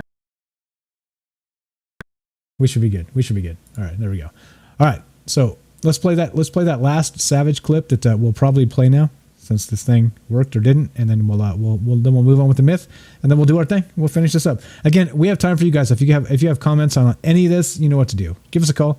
This show is done live intentionally, and because we appreciate the input. We appreciate all the great comments. I appreciate all the great calls so far. We have time for more. So if you want to do the thing, dial the number 702-957-1037. Click the Discord link. You can find both the Discord and the phone number at troubleblinds.org, and you can talk to us about whatever you want. Anything we talked about tonight, we talk about time travel here, parallel universes. We talk about all kinds of whack shit. So pretty much no matter what you call in and talk about, you fit right in. We're totally good to go. All right, so let's do this. We'll play this last clip and see if this works. And if this works, the rest of it will work. Cross your fingers. Thanks for the filibuster there. Appreciate that, Sean. Here we go. Part 3 of the Savage and Michio Kaku interview, and then we'll get to the Greek myth. No. Look, I have a friend who's a very, let's say educated medical doctor, a PhD in neuropsychiatrist, and he says, I don't believe in God, I don't believe in an afterlife. He said, when the electricity stops in your brain, you're dead. Would you argue that that's not necessarily true? Well, I would argue that in our universe that you can see and touch, that you see in a mirror, that when you die, chances are your atoms will disintegrate and you'll turn to dust, okay? But like I said, you exist in multiple states. When you look in a mirror, you're taking an average over thousands of different universes, and in some of the universes, you decided to go to school, you decide to marry this person, you decide to change careers. And in these other parallel universes, you could survive, perhaps, even if you are dying in this universe. So it means that people you know and love that have died in our universe are not necessarily dead in other universes. Now, the trick is, and there's always a catch, the trick is to go between universes requires a technology far beyond anything that we can muster with our puny internet and our puny atomic bombs. But wait, but Dr. Kaku, this is fascinating to me. So it means that our, quote, schizophrenics, some of whom are seriously ill, hospitalized, medicated, do you think it's possible that some of these, quote, schizophrenics are actually existing or seeing these other dimensions? Well, like I said, we no longer vibrate in unison with Elvis Presley. So there is a universe where Elvis Presley is still alive. That universe has decohered from our universe. We no longer vibrate. Think of a radio. A radio tunes into one frequency, but it has the probability of tuning into any frequency you want. The difference is that you are now tuned to one frequency, but not the other frequencies. So in other words, at the beginning of time, all these universes could have been one, but we have since peeled off. The timeline has split. Okay, there we go. So basically just what Kelly was saying earlier, right? Like Michio Kaku, again, one of the foremost, at least most famous astrophysicists in the world here, is kind of saying that, like, we exist in more than one place at one time. And quantum physics kind of backs up that thought. And so if that's the case on a quantum level, that would be the case on a macro level as well, right? So, yeah, there we go. Again, I wanted to play that. I thought it was pretty good stuff. I was a little bit surprised that that's not really the type of conversation that happens on the Michael Savage Show, if you guys are ever listen to that. You know me. I consume all the media. I listen to everybody. And I was a little bit shocked. I was like, wow, they're talking about this shit today. This is pretty cool. So there we go. That's why we haven't played a lot of Michael Savage in the past, because it's always Trump. Okay, but anyway, you stay with me, Sean? Let's do this, buddy. Yeah, I'm still here. Okay, let's lead this myth in here. So we got this Greek myth, and so we're talking about universes that you travel backwards in time, right? And so I kind of took the analogy to do we look behind us, right? Kind of like let's say in that sense that I was talking about evolving, right? Like do we stop evolving when we're born? And if we do you think it's valuable to look over our shoulder? Do you think it's valuable to not and only care about what's ahead and not behind you? The past is important, but is the future more important? And if you could decide between the two, what would you do? What would you do? What would you do? That's a good question. What would you do? Okay, so then, so go ahead and lead us into the myth here. What is this myth? I've got the entire thing clipped, so you don't have to tell the story. Just kind of an intro, real quick. All right, so this is the Greek myth of Orpheus and his wife Eurydice. And basically what it is Eurydice, she is, out and having fun and everything else like this. Orpheus is, a great music player and everything else like this. And there's a guy who, wants to be with Eurydice, but she's like, no, hey, I don't want anything to do with this. She ends up stepping on a snake and ends up going to the underworld. And the rest is history. The rest is history. No spoilers, man. Here we go. Here's part one. Nope. So basically, we're trying to equate this to time, right? So we say time travels forward, time travels backward. This seems to be like one of those Greek mythologies that ends up in a time loop, so to speak. And you'll see what I mean. Let's play this, and you'll see. Part one. Action. The story of Orpheus and Eurydice. The deeds of the immortal gods were told and sung at every fireside in Greece, and among these hero tales there was none more popular than the story of how Apollo built for Neptune the famous wall of Troy. Many musicians would have been glad to perform a similar service for the mere fame that it would bring them, but they feared that the attempt to imitate Apollo would only result in failure and ridicule. So no mortal ever presumed to say that he could make rocks and stones obedient to the spell of his music. There was, however, one musician, Amphion, king of Thebes, who was anxious to prove that his playing was equal to Apollo's, but knowing how unwise it was to vie with an immortal, he determined not to test his skill publicly, but to carry out his cherished plan at night, when men were dreaming in their beds. He was eager to build a high wall around Thebes, and to build it as Apollo did the wall of Troy. So, when the sun set and darkness crept over the earth, Amphion stood just outside the city gates and began to play on his lyre. Immediately the stones rose from the ground and moved rhythmically into their places in the wall, which soon rose strong and high, a firmer defence than any that could be built by men's hands. Another famous musician was Arion, who won not only praise for his great skill in playing, but also much wealth. Whenever a contest was held in which a prize of money was given, Arion was usually a competitor, and as his music was really finer than that of most players, he easily won the reward.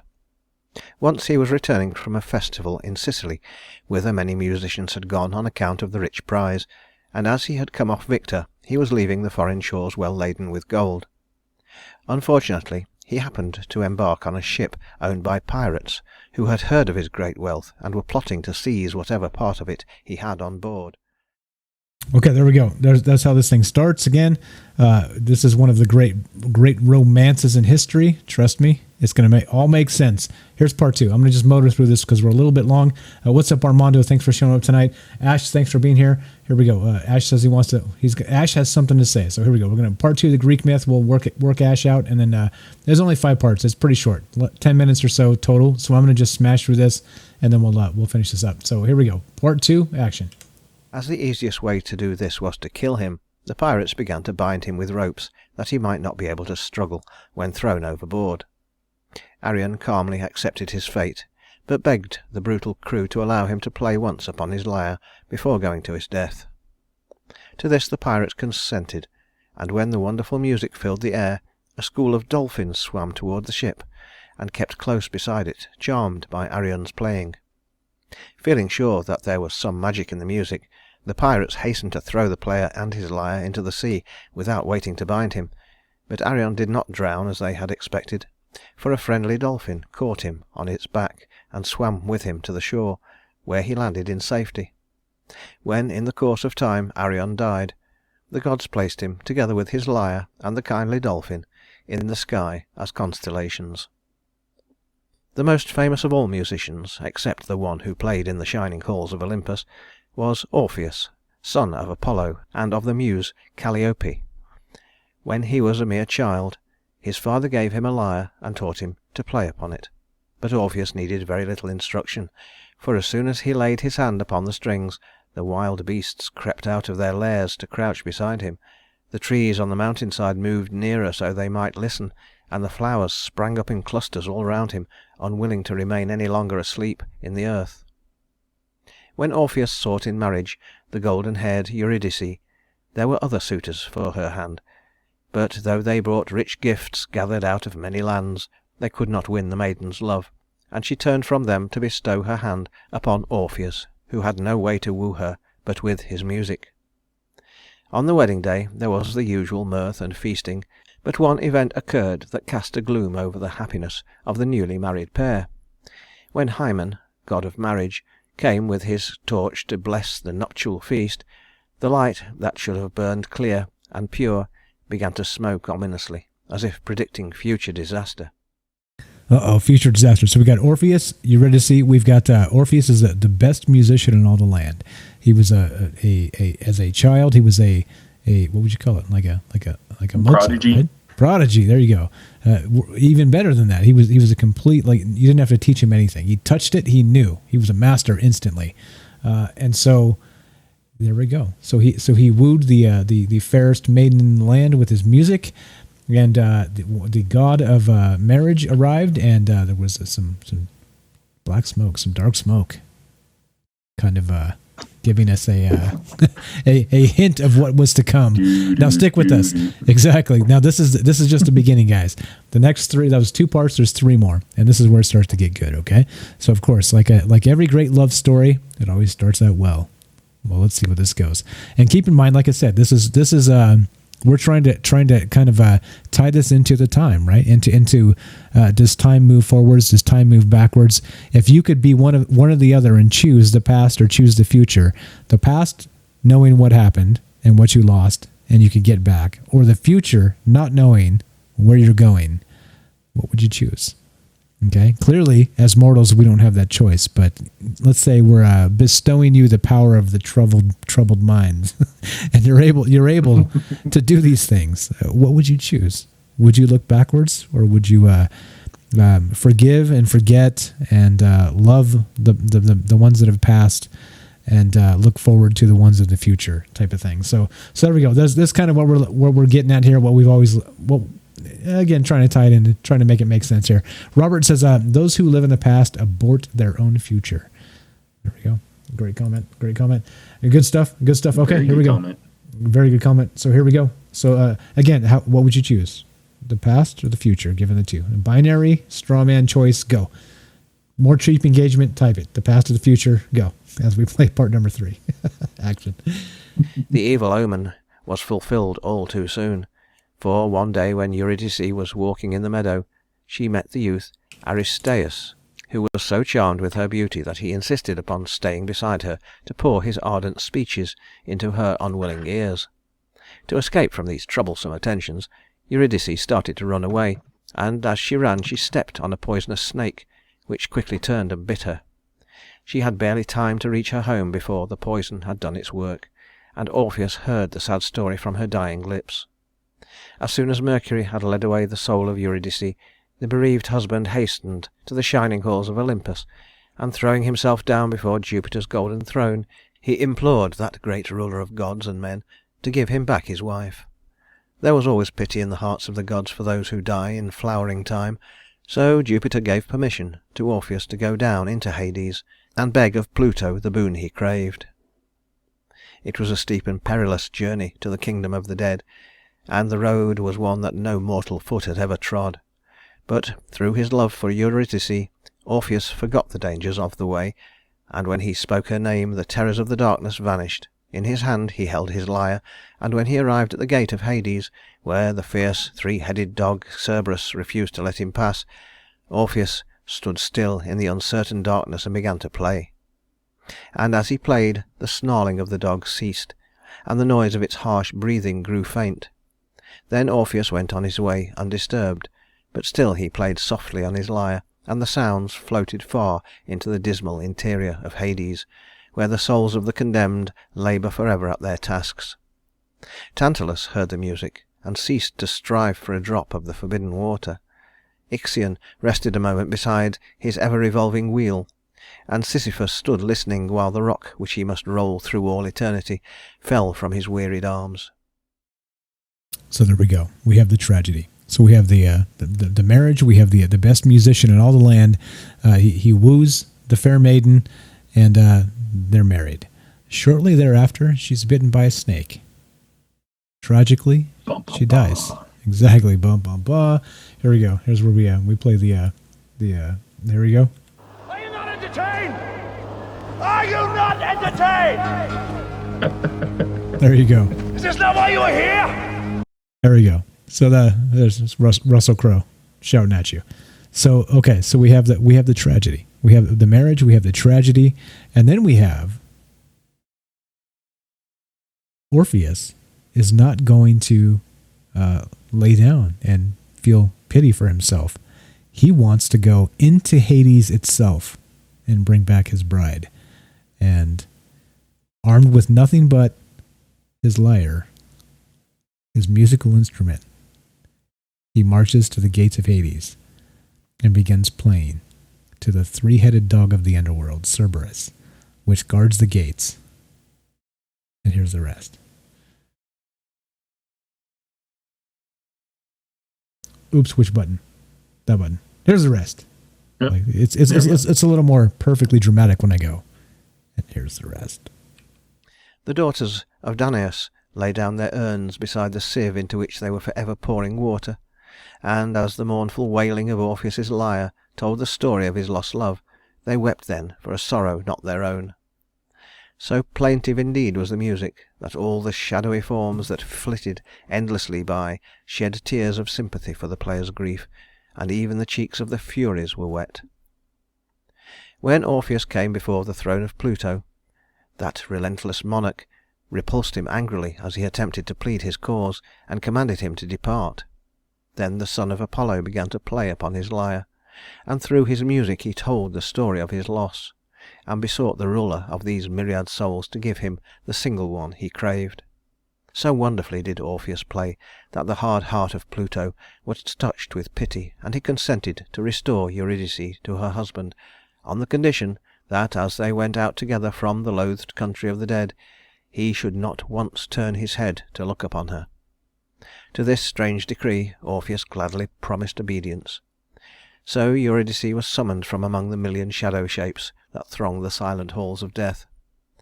Pluto told her the condition on which her freedom was to be won, and then bade her follow her husband. During all the wearisome journey back to earth, Orpheus never forgot the promise he had made, though he often longed to give just a hurried glance at the face of Eurydice to see whether it had lost its sadness. So there we go. The game begins.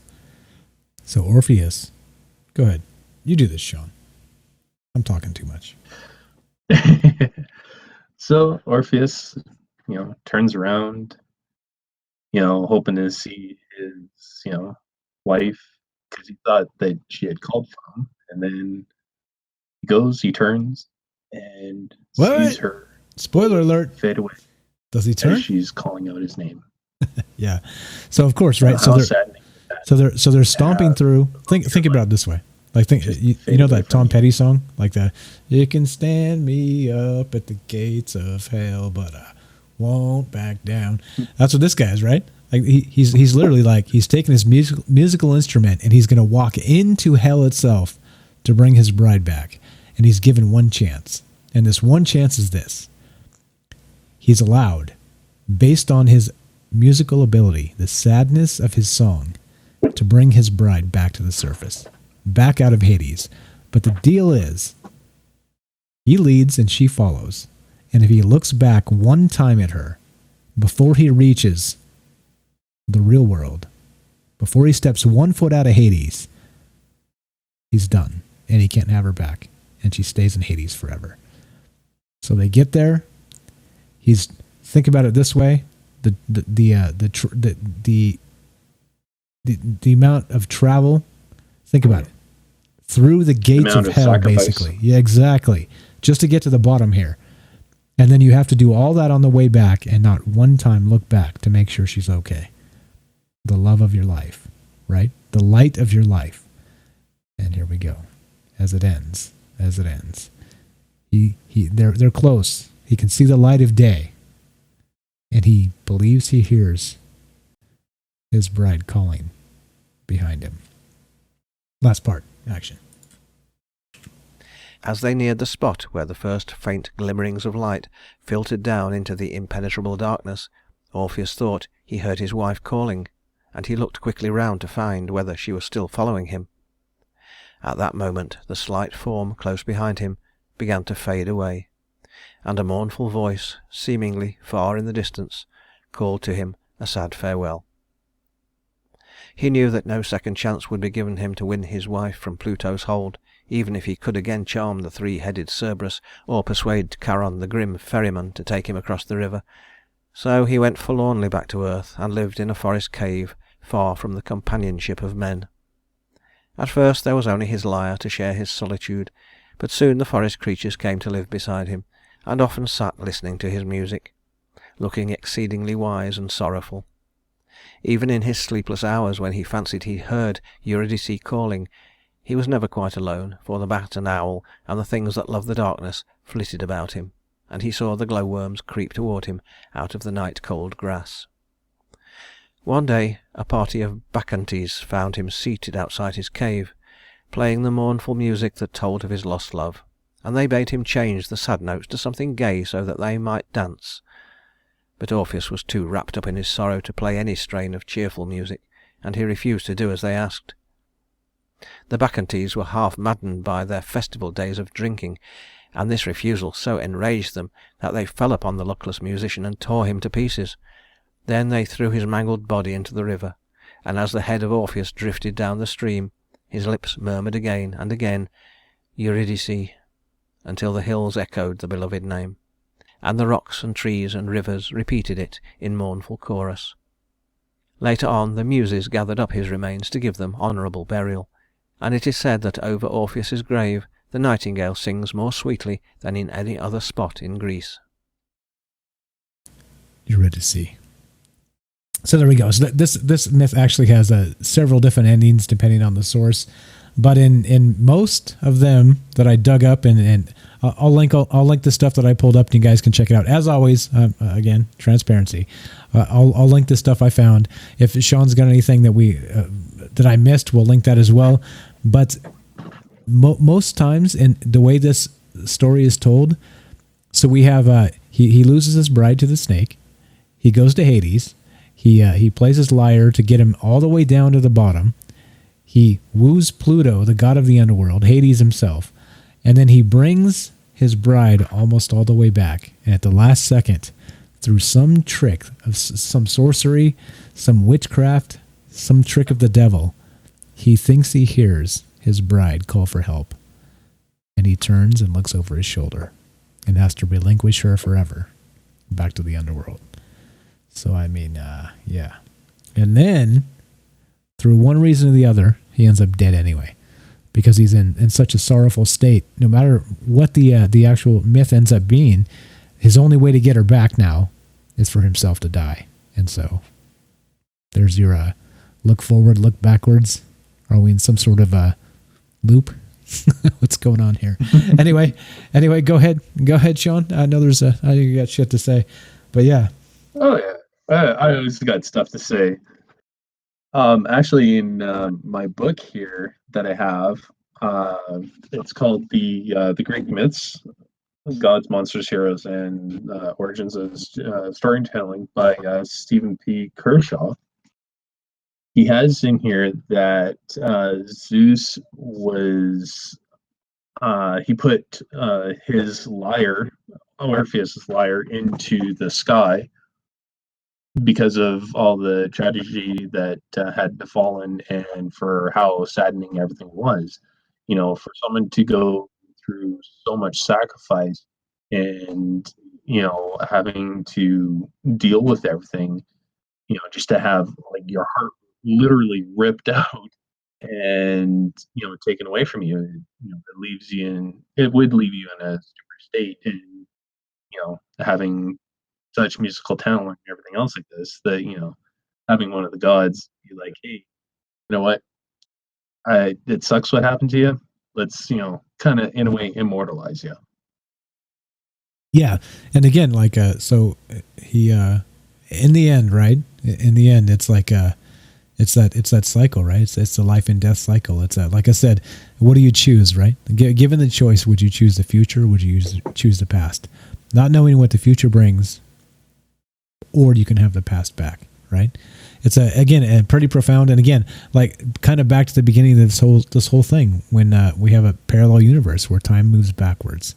Okay, if we could choose, if we could somehow move into that spot, into that space, bring our consciousness with us and have back what we lost, would we take it, right? And it seems like pretty much no matter what, right? The human condition is we have it's kind of like the poison fruit, no matter what, isn't it? Not knowing or knowing what you lost, yeah.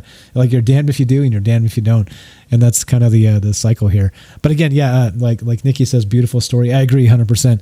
It's like a story of lost love, and but again, think about the sacrifices that were made to even bring the story about. Pretty good stuff. Robert says, heck, if she was such an angel, how'd she end up in hell anyway? Hey man, don't you know? I don't think it was necessarily that she was in hell. She was actually in the fields of Elysium, which is another part of hell. It's like the 9 circles of hell. Well, there was I'm pretty sure in Greek mythology, like Olympus was the place of the gods, and so that was basically heaven, and immortals weren't allowed there. When you died, you went to Hades. I think it was like a definite thing. There was no hell. There was no heaven and hell like Christianity type thing. It was like you died, you went to Hades. That was it. But it was a terrible place because being dead's terrible. So I think that's the question. Sherry says Mercury, Pluto, Jupiter is a threat. I'm not sure if you mean the planets or the gods. You tell me.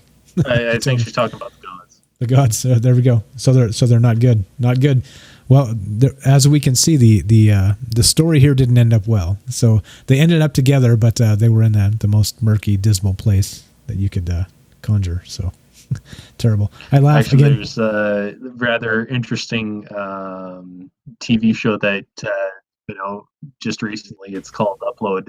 That has sort of the same similar context and feel to it as Orpheus and Eurydice.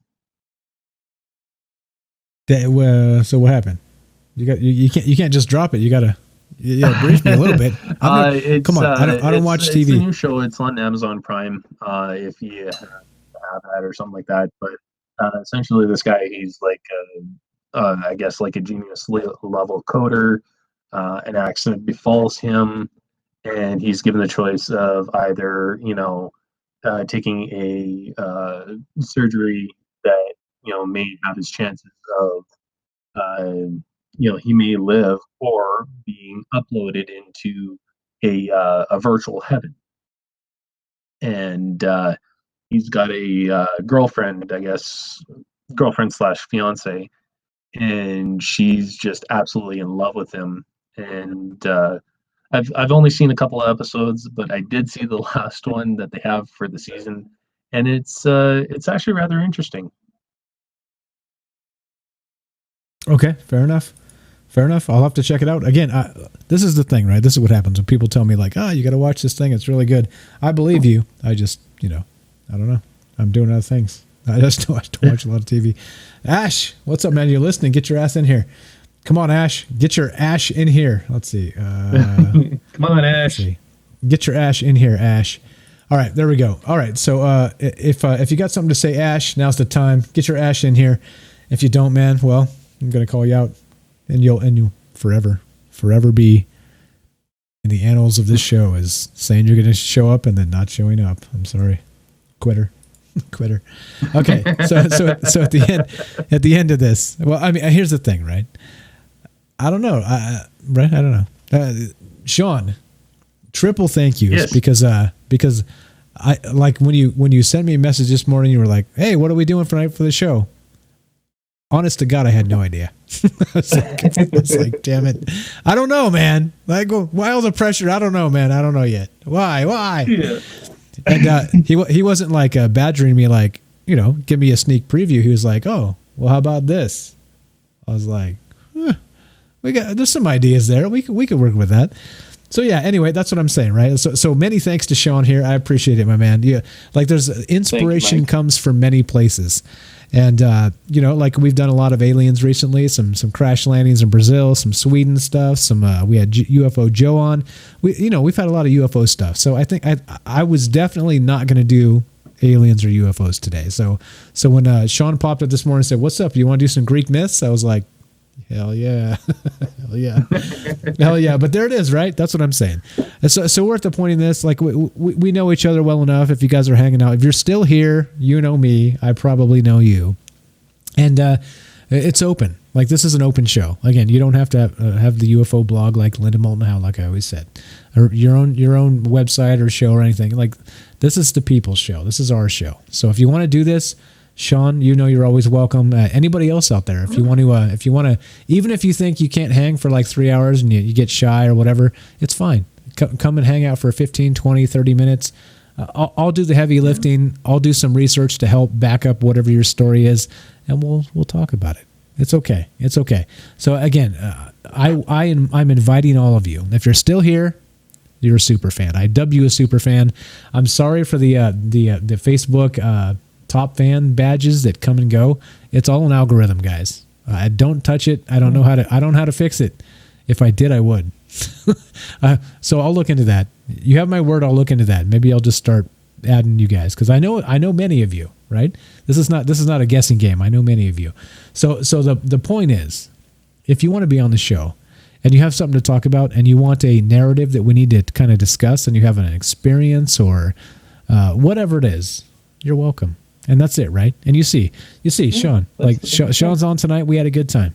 I didn't shit on him one time, and I don't think he shit on me once. Nope, did he? I don't think you shit on me once. I don't think so. We can be nice to each other. I didn't on you. You didn't on me. So we're all good. There we go. See how this works. There we go. So at the end, I mean, this is it. This is it, right? So we did some parallel universe stuff. Time moving backwards, time moving forwards. If you were actually bringing your loved one up from the underworld, and you heard their voice in that last final steps, would you turn back and look over your shoulder? I guess that's the question. That's the final question. If it was me, I would probably not look back. What if they tripped and were falling down the hole? Well, you have to think of it this way. There are ghosts, so tripping would be kind of hard. And some. Hey, come on! You're rationalizing this too much. You have like you have this long. No. Help them out. Everything else like this, but it's like this is you have that long been applied, so there's probably a reason for it. You're trying to rationalize this. I think the thing is it's a no-win situation, right? Because it was a dirty trick. It was a dirty trick by the devil. It was witchcraft. It was whatever it was, right? Like whatever it was a dirty trick. Like your love probably didn't even call out to you. It was just kind of like sent into your brain, It's telepathic. So anyway, yeah. All right, here we go. I'm going to play the outro music. You get the first outro. We got about 3 minutes, so go ahead. Sean, you're the best, man. Thanks for hanging out with us. Everybody else, thanks for hanging out with us. You guys are amazing. If you're still here, you guys are my favorite. My favorite of the favorites, right? I say everybody's my favorite. I am lying. You guys that are still here right now are my favorite of my favorite. And if you just type favorite in the chat, I'll know you're still here for some more cheap. More cheap entertainment. There you go. There you go. Type favorite in the chat. We're going to play some outro. Thanks for hanging out. We hope you had fun. We had fun. Here we go. We always have fun. You're up, Sean. All right, everyone. This is Sean, your favorite Canadian here. I'd like to say to all y'all, keep your minds open and have that go bag always ready whenever things go sideways. I'd like to also say welcome. You're welcome to Sherry and Nikki and Robert and Matt. You guys have always been around. Liz, same thing. Penny Bunny, Juan Carlos. You guys are awesome. And I hope you guys keep listening and that you're gentle in your review. There we go. There we go. At the end of it, I can't give Sean thanks enough for the inspiration. Thanks enough for your time. Thanks enough for being here and putting up with my shit, because I know I ramble. But we had fun, right? You have a good time? Yeah, we always have fun. I had a good time.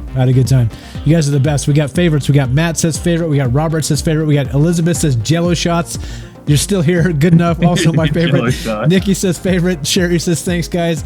Thanks, Matt. Good show. Appreciate it. We'll looking forward to calling it on next Friday. No problem. We got, what else do we got? We got Juan Carlos gets a favorite as well. If you guys are still here and I missed you and you're too shy to chat, no problem. You're still my favorite. I promise. I promise you're still my favorite. You're all our favorites. You're all the favorites. That's how it goes. All right. So at the end of this, the conversation continues. God willing, we're going to talk about more shit come Tuesday. Tuesday, 8 p.m. Pacific, 11 p.m. Eastern. Tell a friend. Leave us a review on iTunes if you want to help us out. Leave us a review on Stitcher, any of those other places, right? You let somebody else know with a review, they'll come. You tell somebody else you know, you tag them on Facebook, whatever, they'll come. I have fun. I hope you have fun. This is when this stops being fun, I'm stop doing this. I'm going to stop. That's it.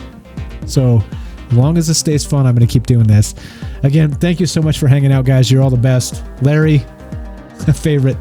Yes, Larry gets a favorite too. You guys are all the favorites. Yep. Thank you for being here. Again, like I said, if you're here my last ramble, you guys are amazing because it's a long damn show and we talk about a lot of whack shit. So there it is. All sorts of fun stuff. There it is. At the end, like I've tried to say 3 times now, that I just can't because I just keep talking. I'm going to do like 24 hours one day. You'll see. One day I'll set a world record for the longest talk show in existence. You'll see. Here we go. At the end of this. Thanks again, Sean. You're the best. Thanks everybody else. You're also the best. You're listening to Troubled Minds Radio. I'm your host, Michael Strange. I'm here with Sean, our favorite Canadian. Thanks for hanging out. From our Troubled Minds to yours. Have a great night. Good night, y'all.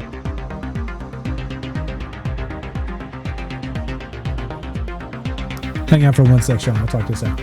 Yep.